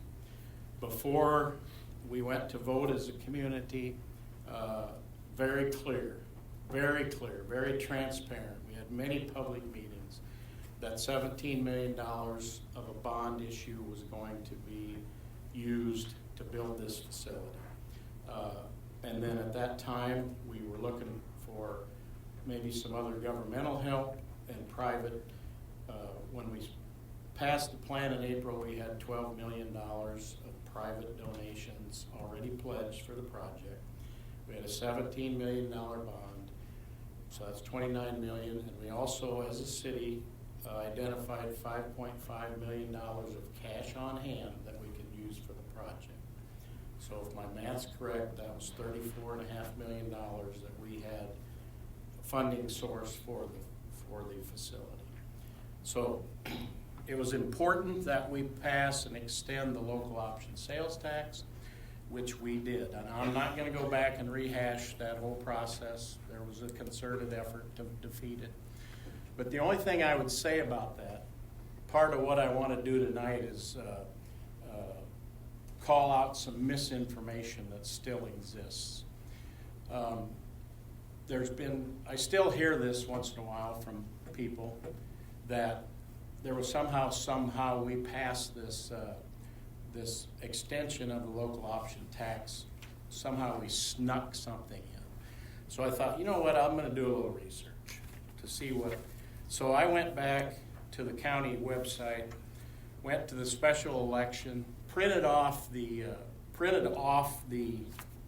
ballot language that anybody that went to vote that day, when they walked in the booth to vote, had access to the ballot language. And I remember having the conversation right here. I think Hopkins was sitting where Spencer's sitting, and then Councilman Banstra was next to him. When we started to talk about the local option sales tax, Kelvin's suggestion was that we not put, you have to declare how much property tax relief is going to be used for property tax relief, which, you know, prior to, we had a 20% number in there. Kelvin said, why would we, force any future councils to have a number? Because you can, basically, City Council has the authority and the right to spend that local option. Once the citizens approve it, City Council has the right and the duty to spend it how they see fit. So, the ballot language, just let me read it. A local sales and services tax shall be imposed in the City of Pella that will continue without repeal of the existing local sales and services tax at the rate of 1% to be effective on January 1, 2024 until an automatic repeal date of December 31, 2043. Revenues from the local option sales tax and sales and services tax are to be allocated as follows. 0% shall be used for property tax relief. The specific purposes for which the revenues shall otherwise be expended are 100% shall be used for any lawful purpose, including but not limited to indoor recreation facilities, other recreational facilities, community center facilities, infrastructure improvements, other community betterment projects designated by the City Council, retirement of debt incurred for any such purposes, and any lawful purposes. So that's pretty clear language there. So when somebody says something got snuck in, I don't quite believe that. The other thing, and again, I'm not going to go through and rehash this, but this, I went to the town crier and I got a little archive of some ads that were ran. This ad was a full-page ad right in the town crier by, was paid for by called Paid for Concerned Citizens of Pella. I have no idea who the group was. Putting it out to vote no. Okay. There was also a second whole column page saying if we pass the lost task, that means we're going to spend it on a rec center. So for anybody to tell me, and there's still talk of this, that there was some kind of hidden agenda here, it just doesn't hold water and it's not true. So that's one thing. So we had the referendum in September of 2022, it passed. So if you're mad about it passing, sorry, it passed. The citizens of Pella said, we want to impose this tax for the next 20 years. And City Council, you can spend it in these ways. So it passed. So that was an important step because we anticipated that we were going to use that revenue stream to help pay for a new recreation center. So we signed a contract with Shive Hattery to start the process. They worked with our group of 11 citizens. They put in a whole lot of time and effort for the rest of 2022, and by the end of 2022, the group, along with Shive, had a plan in place. We had some public meetings. People were able to comment on it, got public input. That was the plan that was in place. Also, what happened at the start of 2023 was a fundraising committee was formed to start fundraising because we knew we were going to need some more money to pay for it. Obviously, you know, everybody knows what happened with construction inflation over that time. So our original guesstimate of the cost increased significantly. So we knew that we needed some more money, and so a fundraising effort was kicked off in 2023. I might add, very successfully. We've gone from, and Mike will have more details, but we've gone from $12 million of private pledged money at April of 2022 to now we're close to 17 million. That's a pretty significant increase. A whole list of people and companies that have pledged support for this project. The other thing I would like to say is there's been some public comments that when we talk about budget, we've had a couple discussions about budget, and Mike's doing a great job of letting us know that we're going to have some budget challenges moving forward into the future. So the money that has been spent on Shive Hattery for the communities, or for the rec center, and who's our architect on the community center? Shimmer. There's been some money spent on that. None of that has anything to do with the general fund budget. That money is in all those cost figures. So when we say it's a $40 million project, the rec center, all of the architect engineering fees are included in that number. So that spending has had nothing to do with any budget deficits or surpluses or anything. We identified as a city council $5.5 million to spend. We've used that money. We've transferred money from the electric department to make those payments. So those costs have nothing to do with our budget, and we'll talk more about that. So I want to make sure that people understand that to say that is cause of our budget, it is problems or whatever you want to call them, it's not true. It simply is not true. And so we continued on with fundraising. There was a lot of, there's a lot of things that have to happen and work for a project like this to come together. And so we ended up, by February of 2024, had our Shive Hattery had bid documents ready to go. We were going to go to bid on the project, and City Council did not move it forward at that time. We reconvened in July, had more discussions, and said that we would resurrect the possible going to bid this December. And so that's where we're at. That's how we've gotten there. I might add the infrastructure part of this was the $7.7 million for a new road, some sewer and other things that have to happen.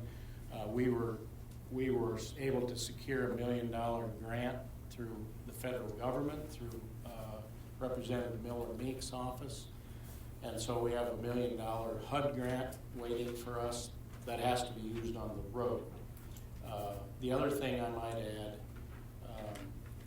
there was a lot of talk about we were going to have to use eminent domain for the road and all this. Didn't happen. Just another example, there was potentially one landowner that maybe was going to fight the right-of-way. I got to say thank you to Vermeer Manufacturing. They worked with that landowner, did some land swap, and so we have all of the land for the right-of-way for the road. We have willing landowners to sell that right-of-way. We haven't finished that process yet because whenever you get the federal government involved with this HUD grant, there's some things that we have to do. So we should be able to do that soon.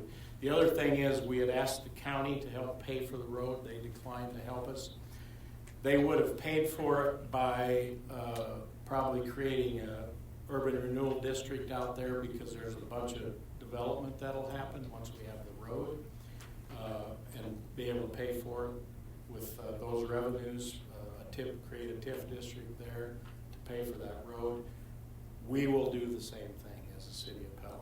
We'll do this, create the urban renewal and collect the money off of the new development that's going to happen once we have the road. And as far as the road is concerned, if you ever go out to the sports park, we need that road very badly. Whether we do a rec center or not, we need that road to give access to our current sports park. And so that's where we're at. Mike's going to go through in some detail about the financing and all of that, so that when we come back for a meeting on the 17th, we're going to have a resolution to move the bid move the project to the bid phase. So I'll turn it over to Mike to walk us through that. Well, thank you, Mayor, and I'd like to once again direct everyone's attention to the big board for a lengthy presentation on this item, but an important one to the community. And really the intention of this session, it's an informational session, and we want to do, well, the intention is prepare council to make a decision on these projects on December 17th. I would like to mention that the decision council will be asked about is whether each of these projects is going to be proceeding to the construction bid phase project for the projects. And seeking construction bids does not obligate the city to build the project. The key differences with seeking bids, what allows the city to do is have hard construction costs in making decisions on the projects. And that's going to be the decision that we'll make on December 17th. But we thought it was important to at least provide an update where we stand financially with these projects. There's been some significant developments with each one of the projects that we're going to be reviewing this evening. I would also like to mention that as you'll see that some of these items are still somewhat of a work in progress and things may change slightly by the time we get to December 17th. And most importantly this evening, as we go through the presentation, there's a lot of details this evening. I'm going to be moving relatively quick on items that we've covered previously, but if I move too quick, please slow me down and feel free to interrupt me at any point to ask your questions.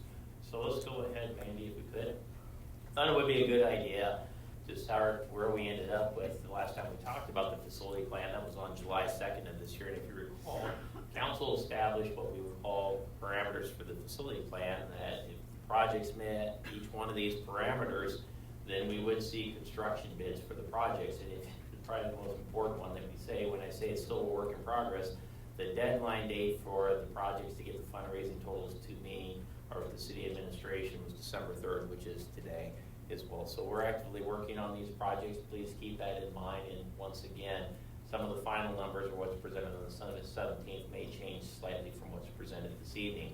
But it is important to note the second item, just for everyone's understanding, that when it comes to the final design of these projects, that is going to be up to council to determine the final design and the size and scale of the projects. And with that, equally important to note, we previously spent a lot of time over the last 3 years talking about the city's financial commitment. What we have is city cash contributions up to $5.5 million for the plan. That is coming from the city's electric utility, which we believe the utility has adequate reserves to fund the city's long-term facility plan to the tune of upwards to $5.5 million. Mayor DeWart stated what we previously discussed was issuing a local option sales and services tax bond of up to $17 million in support of the projects as well. On July 2nd, the infrastructure estimate that we had for the University Street and Baseline Drive and associated infrastructure, that bond issue was estimated at $6.6 million. The figures that we're going to be seeing tonight is slightly higher than that, and that's just due to revised cost estimates on this as well. These last two items, we're going to be spending a considerable amount of time on this, but it is important to note when we talk about, and I would be remiss if I didn't state that there's been a significant fundraising efforts in this community, and we're very thankful for the funds that have been raised for each one of these projects because they're significant this evening on this as well. But as we talked about it, when you look at the construction of these projects that would likely occur over 2 years, a lot of these pledges would be paid over the course of 5 years. So what we had in there was a requirement that the private funds or pledges that would for these projects would need to be financed by a non-city entity, and we're going to be covering this in detail this evening.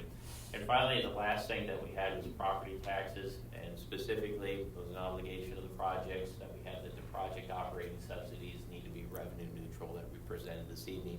We're going to go in and explain the reason or the rationale for that requirement that we imposed on July 2nd as well. So Mandy, let's go ahead, please. One of the items that we have to consider, and not only in planning for recreation centers, community centers, and the associated infrastructure associated with these projects, is that planning for this, they both have to work both for the needs of the citizens, but they have to work financially for the City of Pella as well. And we want to rest assured that we're going to plan these projects in a financially comprehensive manner as well. For several years, we've implemented long-term financial planning for the City of Pella. These projects will be planned in a very similar manner as previous projects as well. But what we tell our staff is we need to be cognizant and aware of that there's been some significant developments for general fund projects. But when we talk about general fund projects, that's all three of these projects that we're talking about this evening. First and foremost, over the last several years, we've had significant property tax legislation in Iowa. And if you wanted the takeaway of that, it has reduced the city's annual property tax growth. And it's also reduced our emergency levies that we used or used as contingencies in the event that we needed to fund city services as well. So it's made things more challenging. We're not arguing with the policymakers on that, but the reality is that it has lessened the city's property tax growth as well. And we also want to be upfront when we've talked about at recent council meetings is we are projecting an operating deficit at this time on a preliminary basis of over $368,000. Now, to summarize this, what I would say is that it's mainly attributed to inflationary increases, state property tax legislation, and I would also like to spend a little bit of time. We've talked quite a bit about the ambulance, but I think it's important to realize that the ambulance provides an excellent service to our community. It's an essential service. In addition, the ambulance also provides excellent services to rural Marion County, rural Mahaska County, and provides essential transport services to Pella Regional Hospital. My point is this is our third year that we took over the ambulance, so we have some growing pains that we're experiencing, and it's natural. But equally important to note, when we took over the ambulance, there's other entities that use the ambulance on this. And what we've been trying to do is form partnerships with them to help the funding of the ambulance services, and we made significant progress on those endeavors. But the reality is until the current service levels are defined for the ambulance, it's likely that we're going to be chasing somewhat of some deficits for it as well. So I want to make sure that we keep that in mind. That'll be a significant item during the upcoming budget process as well. So let's go ahead, please, Mandy.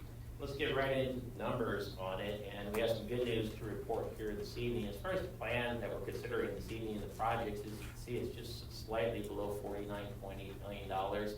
One of the things that we are excited about this evening is we are presenting a balanced plan financially, which means that expected revenues for the plan match expected expenditures for the plan this evening. So let's go through those very briefly. On the revenue side, we have that local option sales and services bond at $17 million, city cash contributions at $5.5 million, as well as the GEO bond infrastructure that we're looking at just slightly above the 6.6 at $6.7 million. If you were to add all those up, it comes up to roughly about $29 million.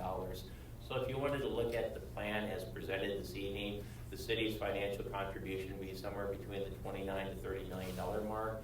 Funds raised by other entities are just shy of $20 million, or the $20 to $21 million range on that as well. As far as the recreation center, we're going to be going over a project budget that we have established of just shy of $33.8 million for the recreation center this evening. The community center, we have preliminary or continued estimates that we're still in the process of getting updated cost on the community center, and that's one of the items that we anticipate having for December 17th, but we still have the latest estimate. It was $8.3 million, but our engineer is currently getting updated estimates on those. And the infrastructure projects total just over $7,719,000. So once again, total project cost of $49,795,000, and we are presenting a balanced plan this evening.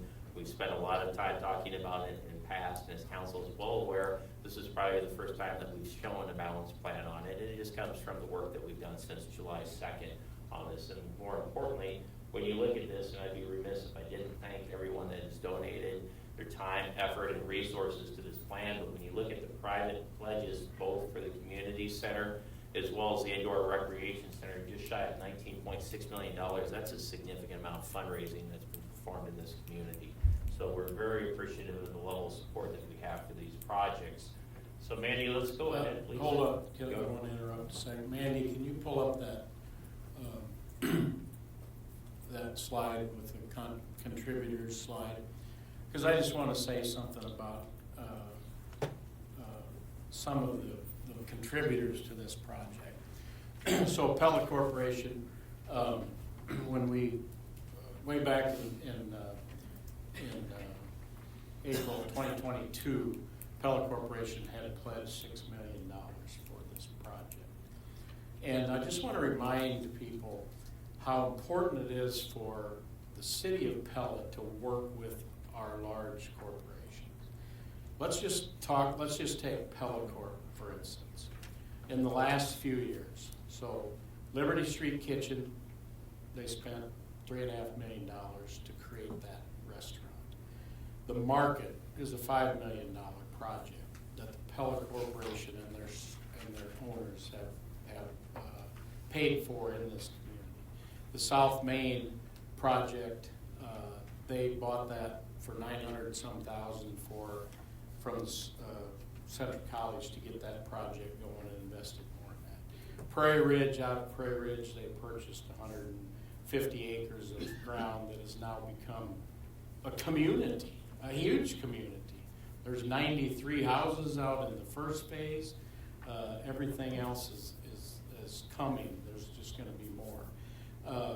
And so it's crazy for us to think that we shouldn't be listening to what they want us to help them do with this project. They've pledged the $6 million for the rec center. I think they've pledged $100,000 for the community center, which, by the way, both of those community center pledges are contingent upon the rec center happening. PPI, I just put it up there because it's a kind of a fun story. So I went to PPI. This is way back in 2021. Met with their leadership board on a Tuesday about 11 o'clock.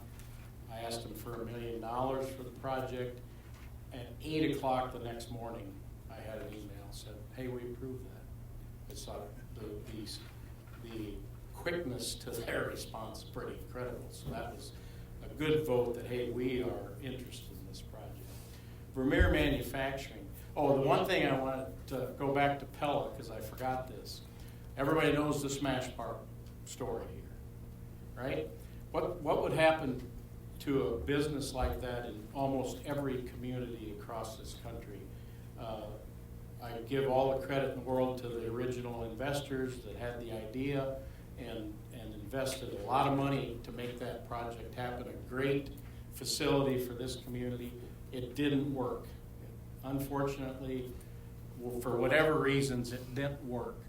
But where else could you find a company like Pella that would step up, buy that building, going to reopen that within 6 months?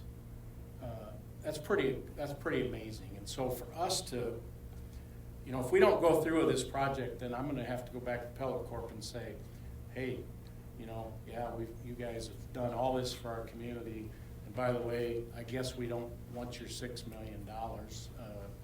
We just can't make ourselves go there. So that, I think, most other communities, a building like that would sit for 10 years and get dilapidated and run down. It doesn't happen here in Pella. And so I want you to understand that and think about that. Same way with Vermeer Manufacturing. They pledged $5 million the first time around. This after we had the discussion and we needed more money, so I went back to the Vermeer Charitable Foundation, met with their board, and I don't know, I think it was a week after I was there, met a week later, they informed me that they had upped their pledge to the rec center by another $1 million, so they became $6 million contributors to the project. On top of that, they also pledged $500,000 for the community center. Pretty phenomenal. We cannot take for granted what we have in this community and why it's not a pipe dream to think about having this kind of a facility in Pella. We can get this done. We have the support to get this done. The other thing, Vermeer, and I already mentioned this, but they, on their own, orchestrated a land swap so that we can do the road without having to think about eminent domain. We can have willing property owners to sell the right of way to get that done. And the last one I put up there was just last week. I went to a little dinner, the Pella Community Foundation. Let me read what if you go to their website, the Pella Community Foundation has been in place for quite a few years now. On an annual basis, they give away hundreds of thousands of dollars. I'm sure they're well into the millions of dollars to community organizations through a grant program.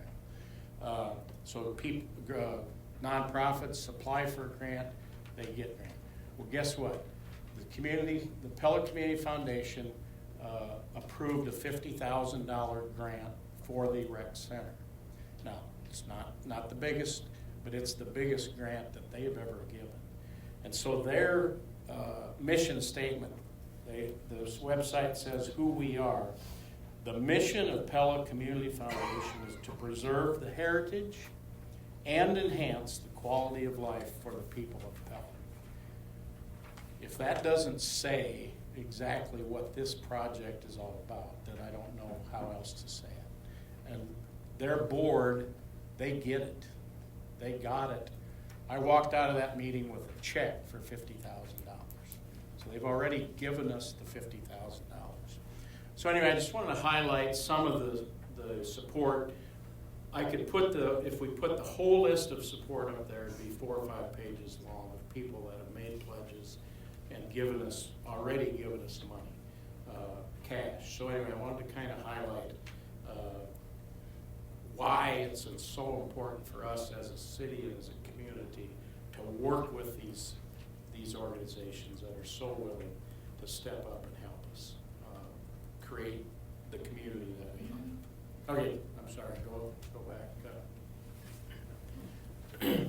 Well, thank you, Mayor. Let's talk about how these projects move forward. So this would be in the event the council wants to move forward with both the indoor recreation center and actually the community center.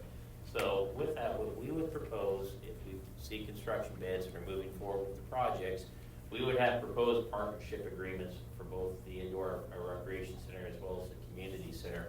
Now, one of the agreements that worked really well for the city was our partnership with Fields of Our Future for the Pella Sports Park. So we would be following the same principles that we've had with the Pella Sports Park. And for those of you on council, which I believe Councilmember DeYoung and Councilmember Van Strylen were familiar with, is we really set principles for the city. What we established in those partnership agreements is we established the maximum city financial contribution was established in the agreement. And one of the big items that we had, and I've been really just felt fortunate for the city and thankful for Fields of Our Future, what we had for that agreement was we had an entity that was responsible for financing and also the risk of loss of private pledges for that project.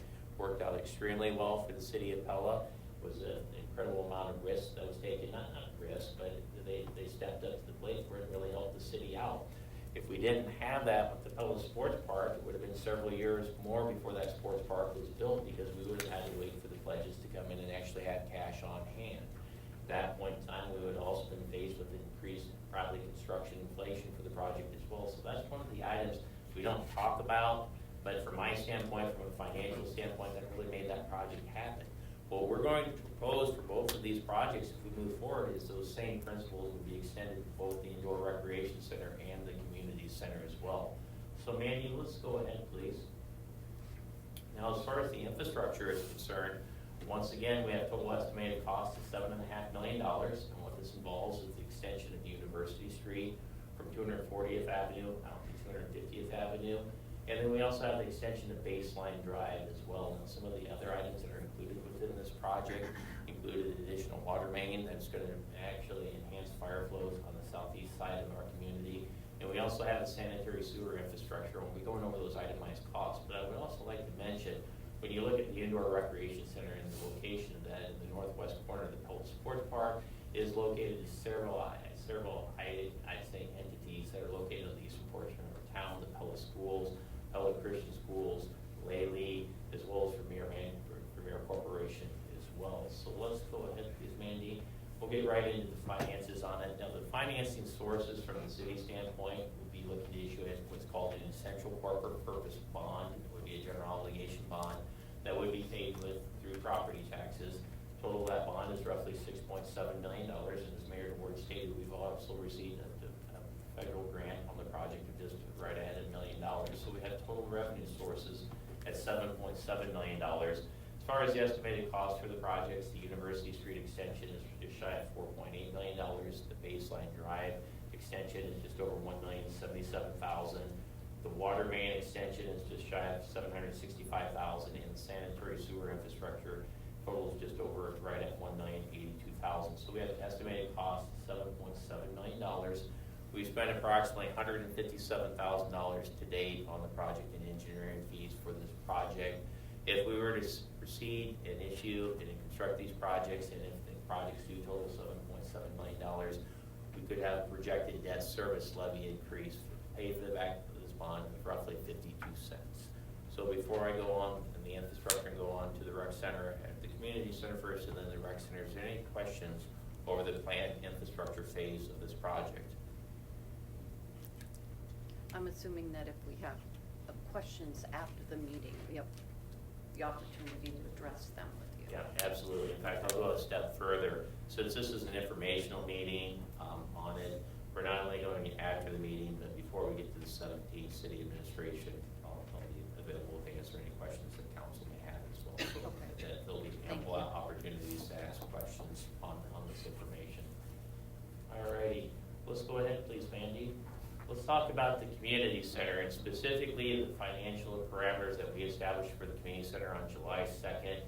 The project budget that council established was $8.3 million. It included a $5.5 million contribution from the City of Pella.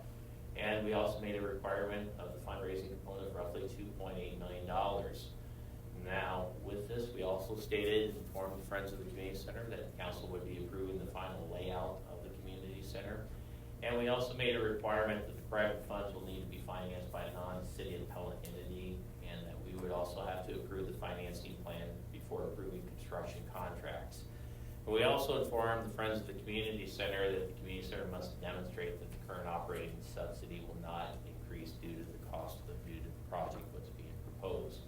So Mandy, let's go ahead, please, and let's talk about the community center. What's involved in the community center in this $8.3 million project is a complete renovation of the interior of the community center. In addition, we have a wing addition proposed on the southeast side of the facility that will also hold an elevator addition as well. And we do have a rendition of the community center up here for council's review.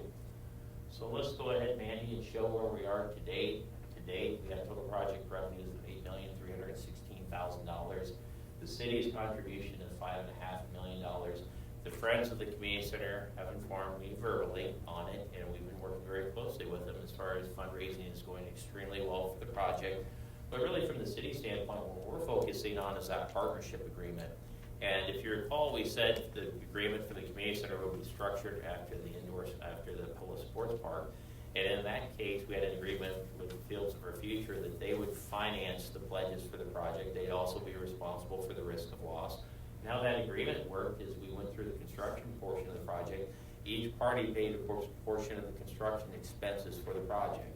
Prior to getting there, we reviewed the entity's financing plans for them, and the city approved that as well. And we anticipated we would do something very similar to the community center. So when we talk about those pledges, we're really talking about our contractual relationship that would need to be formed with the Friends of the Pella Community Center on the project, and they would be responsible for that $2.8 million. So the city would be removed from that, and we would not be faced the risk of loss from the private pledges. We have estimated renovation costs that our engineers are still in the process of updating. We anticipate we're going to receive those next week on the project, and they'll be available the week of December 17th as well. Now, as far as the operating subsidy for the community center, currently the annual operating subsidy is just below $365,000 a year. We believe when the project gets constructed that we will have increased utilities and maintenance and operational cost on that. But we also believe that that will be offset by less insurance payments for the facility as well once we update the facility. So right now we feel comfortable stating that we believe that the current operating subsidy will not increase for the facility as a result of this project. So before we move on to the indoor recreation center, is there any questions? Or actually I have a few more items to cover for the community center. Mandy, if you would go on, please. As far as the expenditures to date, we've expended just shy of $153,000 on the project. And what we have, unfortunately, that's one of the items our engineer is still computing on, is we don't have an amount that it would cost to seek construction bids for the project, as we anticipate having that next week as well.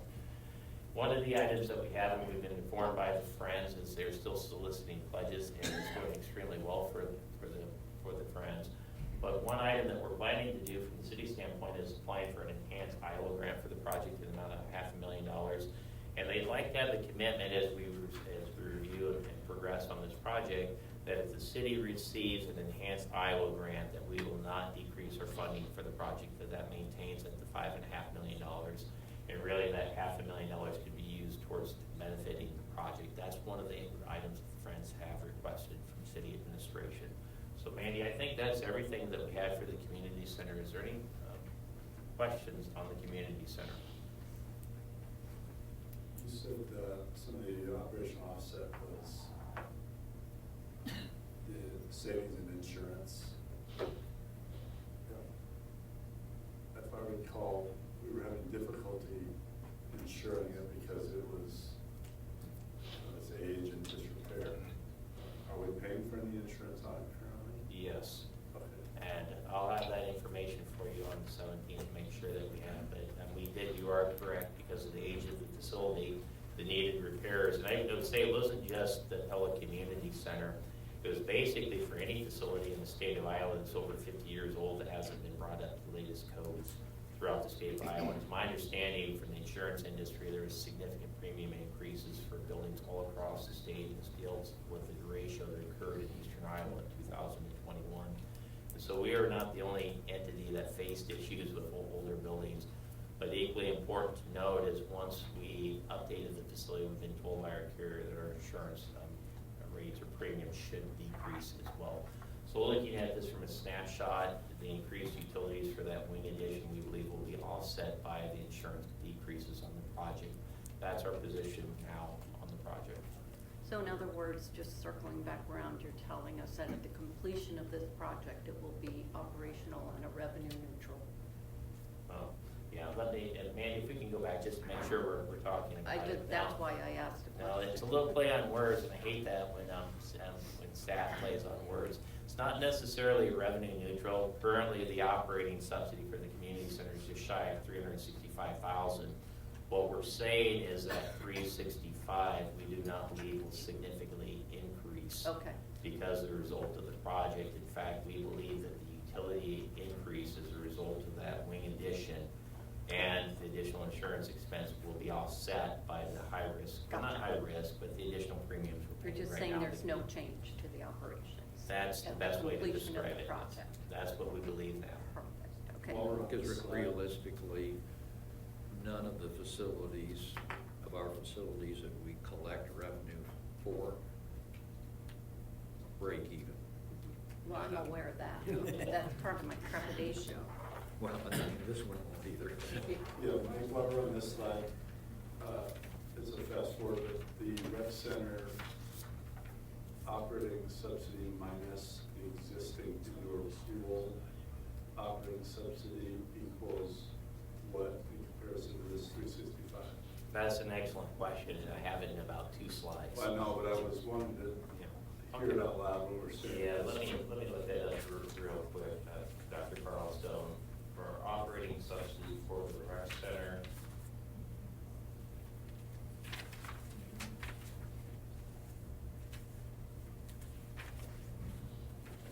Taking me just a little bit of time, and Mandy. I think it's the last slide. Yeah, if you can go to slide number 32, There, please. there you go. You have it right there. Let's talk about the rec center operating subsidy. Right at the top of your head. Yeah. Usually I do, but I don't want to be misstated on it. Now, we've hired Ballard King to look at the rec center and develop an operations plan for the city. And actually, there's 4 versions, not 4 versions, but there's 4 alternatives that it'll look at. Once we get through the rec center and you see what we're planning to bid, if council proceeds with the bid package, it correlates to the amenities proposed.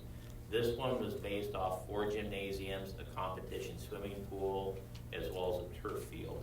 And just to explain this, the first year operating on this, they projected a deficit, a subsidy of $435,000.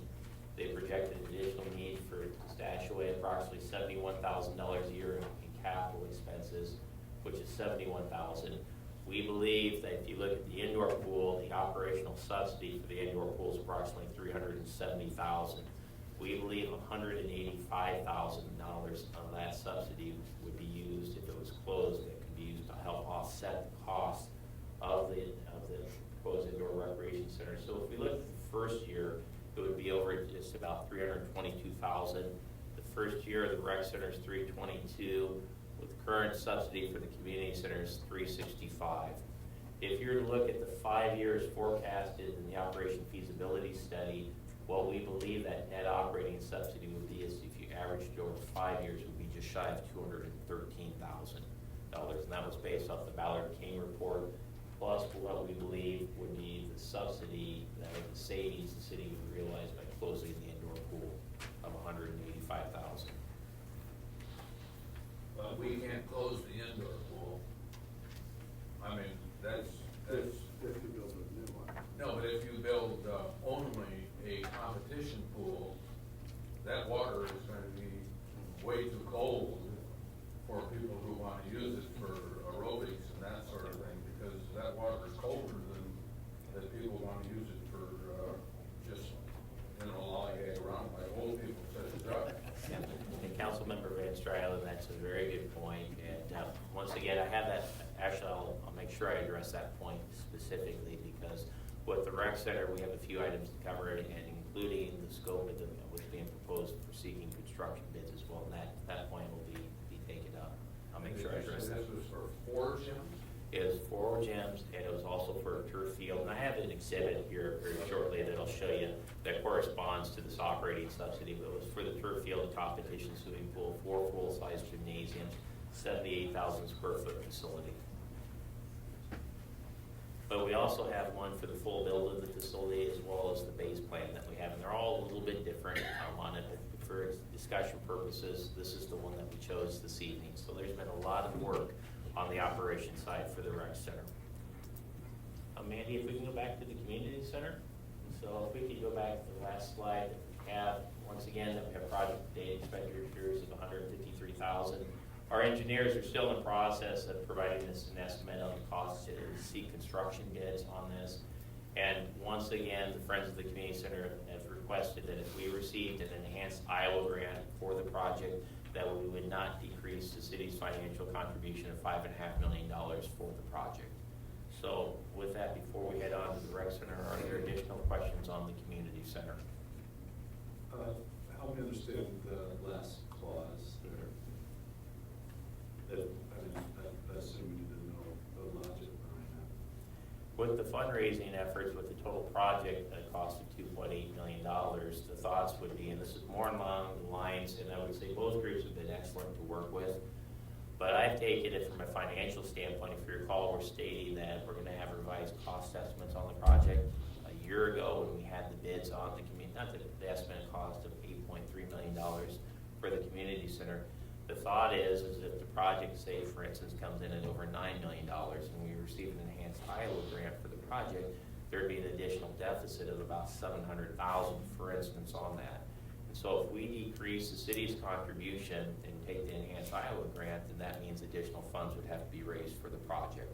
That's what they're asking, is that we don't use the enhanced Iowa grant to supplant the city's financial contribution. We maintain consistency at the $5.5 million.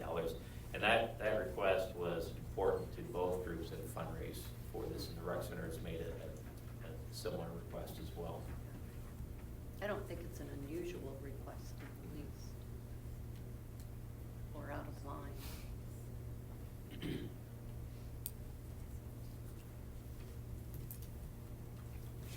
Okay, Mandy, let's go ahead and talk about the rec center, and let's talk about the financial conditions we established on July 2nd for the rec center. At that time, we were talking about a total budget of $41.2 million. The city contribution is $17 million. Private funds of $24.2 million. Similar to the community center, council approval of the proposed concept and final design of the facility. Private funds, $24 million in this case, would need to be financed by a non-City of Pella entity, similar to the conditions that we gave the community center. And the city would need to approve the financing plan before approving construction contracts, very similar to the community center, and this is very similar to the Pella Sports Park as well. And then we also stated that the project must demonstrate it will operate on a revenue neutral basis and not require an operating subsidy from the city. So Mandy, let's go ahead and dive into the recreation center. Now we have a few exhibits here showing the exterior of the facility, and a lot of work has gone into this facility as far as the design of the facility. Let's go ahead far as the development concept, once again, the indoor recreation center would be located in the northwest corner of the Pella Sports Park. And it's also located in very close proximity to several entities that surround it as well. Mandy, let's go ahead and very briefly cover the site plan for the project. And one of the questions that we tend to get at the staff level is parking. If you've ever visited the Pella Sports Park, it is very busy and parking is a need. But we've actually had a request from Fields of Our Future to install additional parking for the project. This would be the full plan for the parking spaces at the complex, including the south parking lot. Currently, the south parking lot is listed as an alternate for the project as well. But again, that has been a need or an express need to the city, and we did receive strong support from Fields for Future for additional parking at the sports park as well, including building proceeding this alternate. Let's go ahead, please, Mandy. Now, as far as the financing for the projects, what we have is a city contribution of $17 million. We've received to date, the city has cash on hand, funds that have been received by pledges of $1,285,320. What we will be looking at is, if you look at the total pledges received, that's somewhere right around almost $16.8 million. There's outstanding pledges, and that number will likely be higher by the time we come to the 17th on this as well. But there's an entity that will be a nonprofit entity called Pella Rec that will be financing $15.5 million of pledges. Very similar to the Friends of the Community Center. They would privately finance that. They would share an allocation of the construction expenses for the project. And they'd also be responsible for the risk of loss for the project as well on the pledges as well. So that's a significant item. Similar to the Friends of the Community Center, that's a big item for the city. It really enables the city to proceed on both of these projects, because absent this agreement, you would be forced to seriously consider that you'd have to wait until those pledge payments came in and the city had cash on hand in order to remove the risk of loss on the pledge payments for the city. So we have total project revenues of $33,759,000, or just shy of $760,000. And we've established a preliminary budget for the rec center at $33,760,000. And I'll explain that here very soon on how we came up with that project budget. But Mandy, let's go ahead, please, and talk about the remaining items that we have. To date, a significant amount of engineering has occurred on the project. We're over $2,185,000 on the project. There's an estimated cost of an additional $140,000 to prepare the bid packages for the project on this. It is important to note, and I'm going to try to explain this, but if you recall, we said, and this is something for those that were on council at the time when we built the Pella Sports Park, we incorporated a method in bidding the project where we used bid alternates. So what that said to the bid projects is we went out with a base bid project saying that on this, the city intends to build at a minimum this level of a project. But if bids come in really good, and or if we have additional revenues, we'll build alternates or additional items on this as well. We plan to use that same strategy for both the rec center and the community center. But tonight, what we're talking about is we have a total estimated project range cost of $32.7, that depending on the bid packages the city council would select, goes all the way up to $44.5 million on the project as well. Our resources, if you recall, are at $33,760,000, so they're above the minimum engineering estimate for the projects on the various plans that we have here. And I'll explain this in further detail as well. And again, very similar request that we received to the community center, the Friends of the Community Center, the Pella Rec has made a request that the city will not decrease its financial contribution if we receive an enhanced Iowa grant. As council is aware, we approved an application for an enhanced Iowa grant of $500,000. That presentation is going to be on December 20th of this month as well. So with that, again, it's a very similar request that we would not decrease our financial contribution. Any questions on the finances before we start talking about alternates and bid alternates and layout plans for the rec center? And once again, rest assured, there'll be ample opportunities to ask questions as we proceed through on both of these projects. But Mandy, let's go ahead, please. What we have here, and this is probably what most people would envision when we talk about the full plan for the Pella Recreation Center.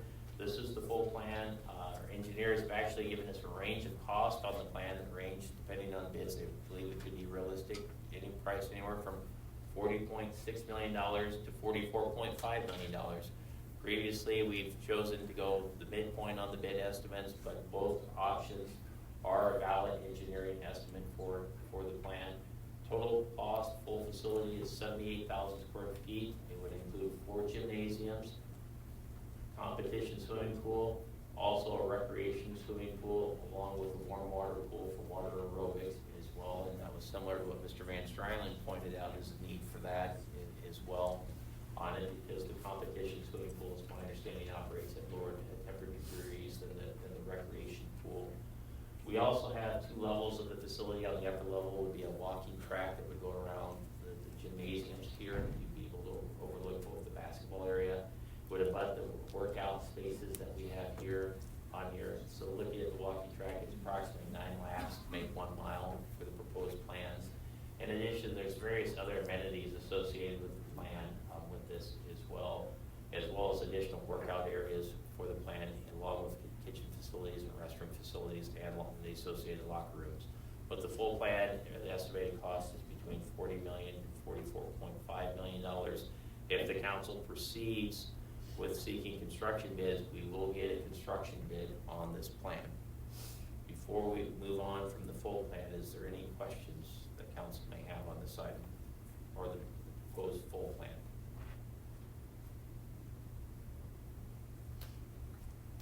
Okay, let's go ahead and talk about the base plan. The base plan would be the plan that we would tell the bidders that at minimum the city intends to construct this level of the facility. However, there will be several alternates that will be sought for the facility as well. The base plan has an estimated cost, once again, the range of $32.7 million up to $35.7 million, and it has an estimated square footage of roughly 63,000 square feet. For the base plan, it's 2 full-size gymnasiums, competition swimming pool, and we have turf field located right here. So that would be the base plan. Everything else would be an alternate that we would also receive construction plans off of. But if you look at the various components, potentially adding 2 gymnasiums, an additional pool on your parking lots, there'll be several alternates that City Council should be able to size this project to match the financial resources of the city. Finally, let's talk about that mid-plan, we called it. And that was really the plan that we chose to use to talk about the operating subsidy or proposed operating subsidy at this point. I want to say that's on a preliminary basis as well. But the mid-plan that we've called this is actually a turf field, a competition swimming pool, the 4 gymnasiums, and very similar amenities. In fact, the workout space area and the rest of the amenities would be true whether we're building the base plan or full plan. But the mid-plan that you see up here has an estimated cost between $37.6 million up to $41 million, and it'd be a 78,000 square foot facility as well. And the point to this exercise is when we go out to talk about seeking bids, it's important to note that there are a lot of aspects or proposed amenities associated with the recreation center. We're going to receive a construction bid on each and every one of those amenities, and that will really allow council to match up the various amenities and plans to the city's financial resources as well. And that's the reason why we have several options that we're going to be seeking bids on, if council chooses to seek bids for the project. So before we go on and talk a little bit more about the operating subsidy, is there any questions on the proposed layouts? What was the bottom edition you said? What's that?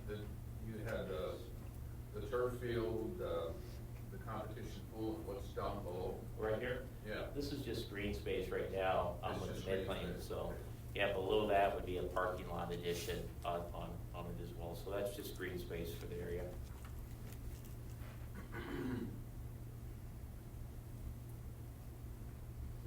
All right, Bandy, let's go ahead and talk about the operating subsidy. I want to preface my comments. This is still being a work in progress on it, and city staff is still working on this. And so some things may change on this by the time we get to December 17th, but if we had to go with the information that we have right now, for discussion purposes, we're picking the mid-plan on this.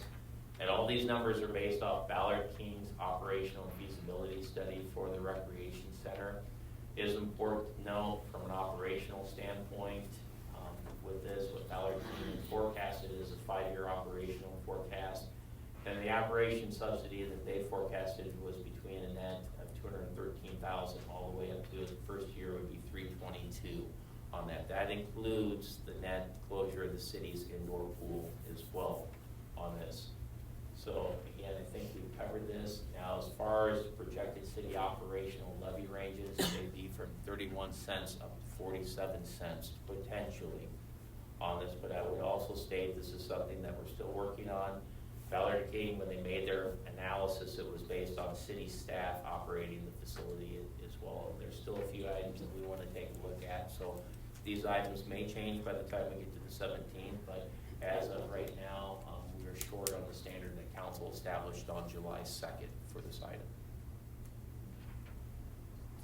So Mandy, I believe we have a few more items to consider on slides here. As far as I think we're talking also about the operational, did we have information on concerning the economic analysis that was performed by Ballard King? If we did, and I can state this verbally, and I thought I had this slide in, okay. We'll go briefly over as far as the feasibility study, as far as the membership rates. We received this question quite frequently. These are the membership rates that were proposed in the feasibility study that really served as the basis for determining the projected revenues for the indoor recreation center as well, but that will be up to the discretion of the Pella City Council. It is important to note in support of the rec center, in addition to the feasibility study, we had 2 other studies that were performed. They were the economic impact studies of the recreation center. The first one was what would be the impact of constructing University Street and the full build of the recreation center. And I may be a little bit off on the data, but it was estimated that it would bring a significant, roughly 700 jobs on that as well. There's a significant economic development, significant economic impact to the state of Iowa of roughly about $100 million. Maybe a little bit off on the construction impact, but for Marion County, it's roughly about $63 million on total economic impact on just the construction and economic impact of having the rec center as well as University Street. Now, the full build on both projects on this, so there was a significant impact. Ballard King also looked at the economic impact of the Pella Rec Center just from an operational standpoint, and they forecasted between the competition swimming pool and the 4 gymnasiums, if we were to hold 30 events, is what they call them, these would be tournaments on there, they forecasted that the annual economic impact of the rec center would be about $4.9 million of benefit to the community as well. So as we look at operating subsidies, it's important to realize that we state this often when we talk about quality of life projects, they have a lot of value to the community, but a lot of things don't necessarily translate when you try to estimate those costs from a direct financial impact to the city, but there is a lot of benefit to the community. Ballard King thought it was roughly about $5 million annually on the annual economic impact of tournaments at the facilities. So with that, Mr. Mayor, Mandy, as far as the final slide, this is a lot of information. We know that if there are questions, we'd be more than happy to answer any questions that the council may have. In addition, before we get to the 17th, if you have questions, I'd be happy to take whatever time is necessary to make sure we get the council the information they need to make an informed decision on the 17th. So, Mayor, I believe that concludes our presentation on this item. Right. Thanks, Mike. As usual, great job. A lot of information. So the purpose, obviously, of this exercise tonight was to prepare to vote on whether we go get bids at our next meeting. So obviously, I think it's really important that we go get bids.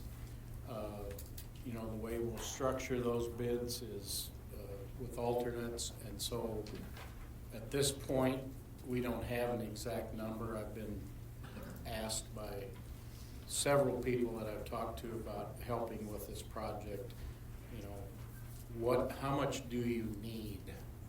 And so I can't really answer that question until we have a real number. So that's what we need to, we're gonna have to decide whether we go to bids or not. So I don't know what I'll listen to the opposition to going to bid. One opposition to going to bid that I can answer before you even ask it. So it showed that it cost us $140,000 of shy of Hatterdy to go to bids. Well, today I had a conversation with one of our funders, and they will pay that $140,000 with no risk. If we don't go, if we get the bids and we don't end up doing the project, they're not asking for their money back. They're gonna pay the $140,000 cost. So that eliminates one of the concerns about going to bids. There's no additional cost right now. I have a check from them before the 17th to pay for that additional cost to go to bid. So that's one issue that, you know, we don't have to discuss. So there's really no risk at all for us to go to bids. We are not, by going to bid, we are not signing any contracts. We are not committing to doing any of this. The conversations that I can have, if we go to bids, whatever that number is, if we can't pay for the project based on those real numbers, I can very easily go back to all of our funders, people that want to say, and listen, we tried, we just can't afford it. What I don't want to do is go, before we go to bid, and say, we can't move this project forward despite your generous offer to help us, because City Council can't go to bid. Can't get, and that's the next step, is to go to bids. When we get bids, we'll have some time to review them, to figure out where we're at financially. And I've said from day one, I will not push a project that we cannot afford. So, just one other thing, Mandy, I did some deep dive into our budget. Property for our budget, one thing about Mike, when he does a budget, it's very detailed, a lot of work goes into it. Since I've been part of this leadership, when Mike does a budget, we're gonna hit our budget. He's gonna hold all departments accountable to their budget, and we're gonna hit our budget. And almost every year, we've actually done better than our budget. So I did a little deeper research. So our budget for this year, we project $7,210,000 of property tax. Okay, and property tax is used. We have great utilities that generate their own revenue through user fees, and they make money. They sustain themselves. So the property tax is what other departments within our community don't have a revenue source. So that's what the property tax pays. So $7.2 million. Our police and fire department cost us about $3.4 million between the two. Our library, the budget for this year is $783,000. There's planning and zoning, it's $337,000. Public Works is $89,000, because Public Works gets a lot of revenue from other sources, road use tax and those things. Administration is $800,000. Ambulance, our budget for this year was $598,670. The one that I'd like to talk about is the community services budget, which this project is part of that. So I already said the library, but if you look up there, currently our community center, our subsidy to operate the community center is $364,000. To operate the indoor pool is $370,000. To operate the outdoor pool is $188,000. The golf course, the budget was $207,000. The soccer complex, the sports park, and then our parks department, all the beautiful flowers and the tulips and everything. And so, I guess what I want to say is, the City of Pella has been subsidizing these things for years and years and years. The only thing that's different now is the ambulance. The only reason that we are talking about deficits is because, and please don't hear what I'm not saying. I'm not saying the ambulance, it's a wonderful utility. It just costing us a lot of money. So the only reason that we are looking at a deficit right now is our ambulance. And I believe we will get it figured out. We're in the infancy stage of having that department. So we're trying to work through it, trying to figure out what best we can do, and Mike has talked about that. Otherwise, all of these things, we've been doing this for years at the City of Pella. These are all quality of life projects. This is what makes a community, makes our community. And so if I've heard talk that the rec center is going to create an operating deficit, we just saw the projected is $320,000 a year based on Valley King. I don't believe that'll be the case because Pella always outperforms on these. But anyway,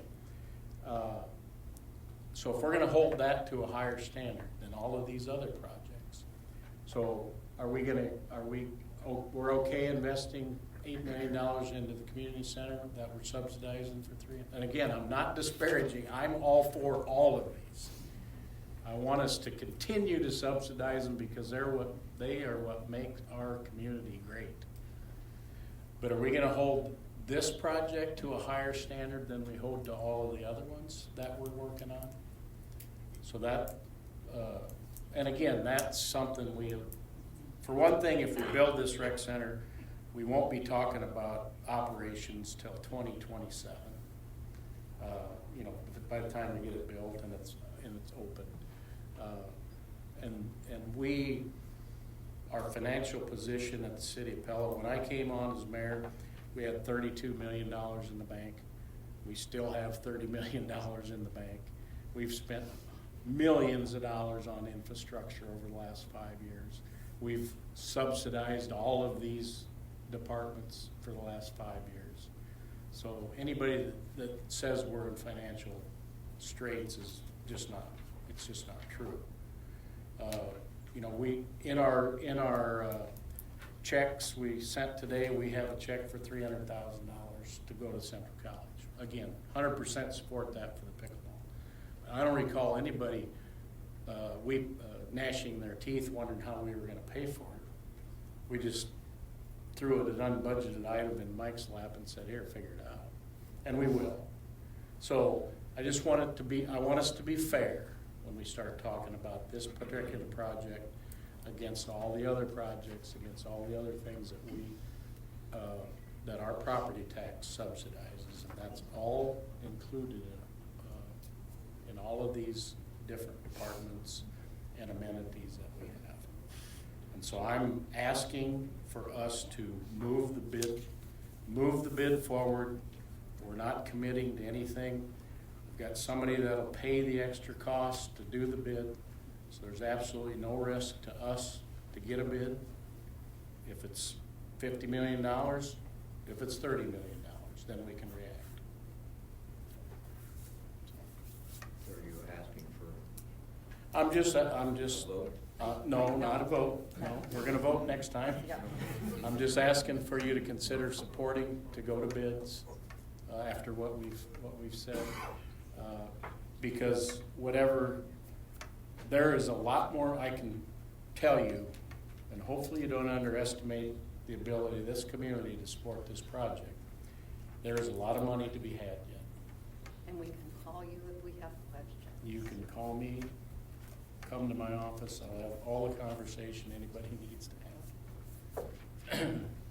My question is, do we need more of a commitment to be able to go to those people that are holding back? No, I don't think so. I think as long as we go to bids, we'll get it. I don't know. Can you do the timeline for us again on that process? Yeah. far as the timeline that we have, if the council were to seek bids on these projects, the rec center would likely be bid sometime in the month of March on it as well.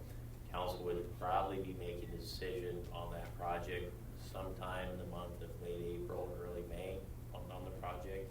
Construction would start if we proceeded on that during later summer months on it, and we'd be building the foundation, doing a lot of the grading on the site later this year. It's a 2-year construction time frame. So as far as the overall time period, if we saw bids in the spring, we'd be likely opening up the rec center in the summer, potentially fall of 2027. The community center, if we seek bids on the community center, that project would likely be bid late summer on it. Renovation would start in the fall on it.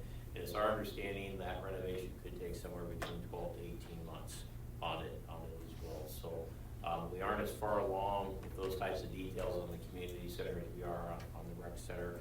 The infrastructure portion of the projects, they're ready to go out with bids on those as well. And we anticipate the infrastructure would be done within the time frame of the rec center within that 2-year time frame. So basically, if you're looking at construction on the rec center, that would be taking place the later half of 2025, setting all over 2026, and probably for the first portion of 2027 on the rec center. And the community center, once again, would be the fall of 2025, take about 12 months, and potentially be completed by the fall of 2026.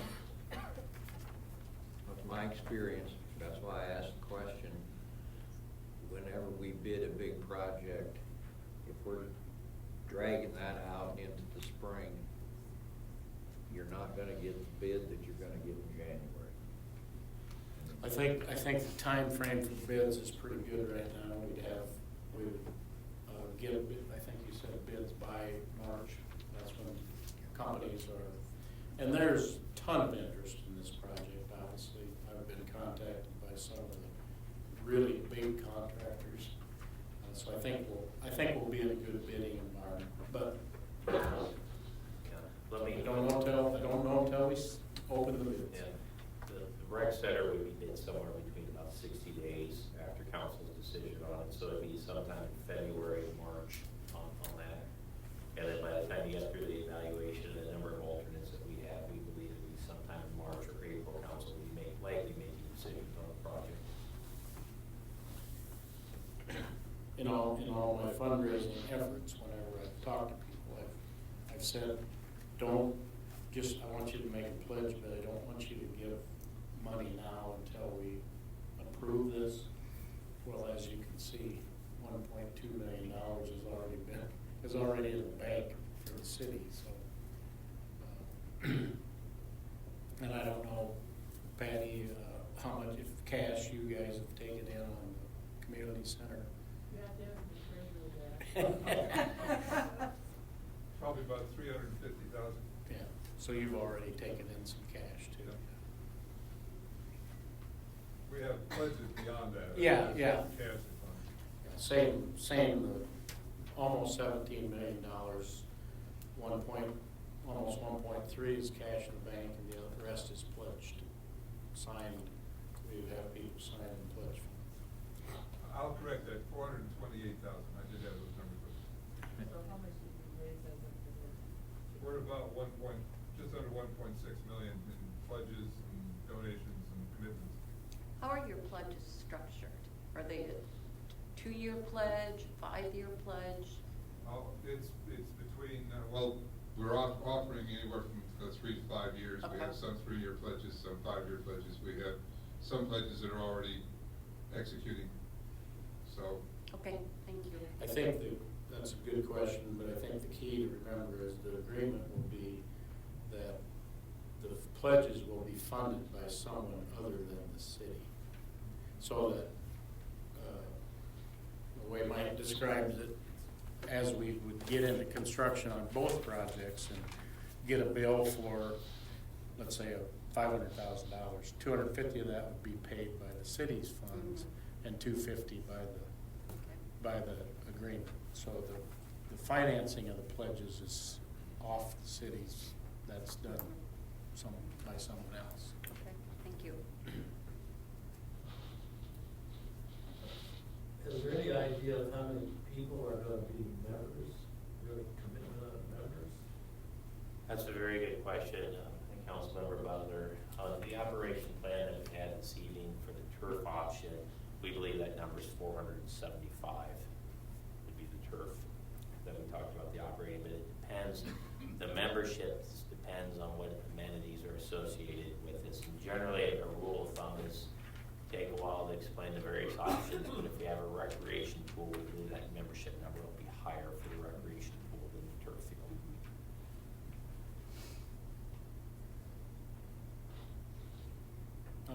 I'm sure Ballard King, it's buried in their 60-page report about the number of memberships.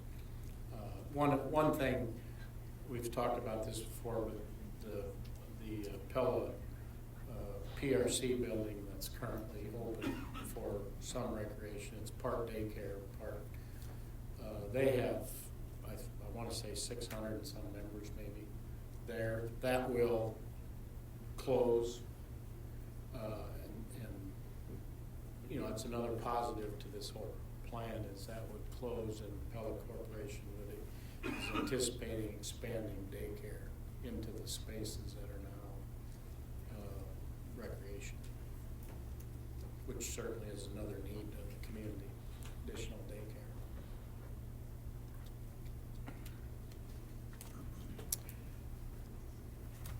Any other comments, questions?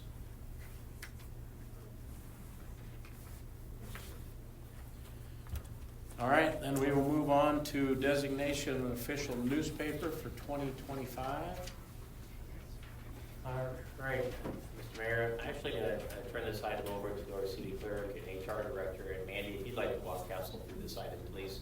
Sure, yes, this is an annual designation that we make. We have to name an official newspaper for all of our patrol publications. The Marion County Express has been our newspaper since 2022. They have made a request to be, again, the official newspaper for 2025, and the Des Moines Register has as well. So since we have two requests, thought we would bring it to you to policy and planning before we put it on for formal approval. Does anybody see a need to change? I see no need to change. I agree. And on the next agenda. Not short. That was good. All right, Mr. Mayor, and again, this is the interactive portion of the meeting where it's a chance to ask the status of any of the city's projects. These are the items that are on my list, and we anticipate these items are likely to going to be sometime. Due to the large agenda on the 17th, there's a possibility that a majority of these items may be pushed back to the month of January, just to be upfront on that. We have Mandy for December 17th, in addition to the facility plan and the decision to seek construction bids. I believe we have 10 public hearings. 10 public hearings, and right now, potential 8 ordinances beyond the public hearings. So we have a full agenda. Yeah, I think we might need snacks. So It's not very nice just pre-Christmas to do that. Well, I know P&Z approved a whole bunch of rezoning, so I knew we'd be seeing it. Mr. Nardini, can we add the water situation to this list? yeah, Councilmember Butler, I think we have the water utility update, and we'll be, for that, what we're planning on doing is we'll hopefully have an update on the city's Jordan Well number 2 that we talked about in November. In addition, we'll also plan on having a discussion, just an update on the service line, of the lead water service line replacement programs as well. Hopefully, there may be some news out of the EPA on final rules on those as well. So we're hoping to have that update, but we'll plan on doing that as well. That's included in what we would call the water utility update. Oh, it's on that list, it's not on this one here. It's not the one on my agenda. I see it there, I'm sorry. No, that's no problem. Any movement on conference center and Lost Landing being available for rent? We'll have an update on that as soon as that's on the list. A lot of these items, I would say there's been a considerable amount of work done at the staff level on it. It's just getting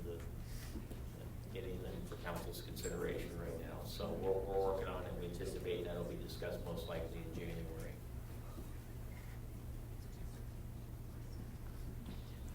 Okay, any other questions? All right, I'll entertain a motion to adjourn. So moved. Brandon Horst Carlstone, all in favor, please say yes, opposed no. Mandy, please call the roll. Freeman. Yes. Carlson. Yes. Van Strylen. Yes. Diaz. Yes. We are adjourned.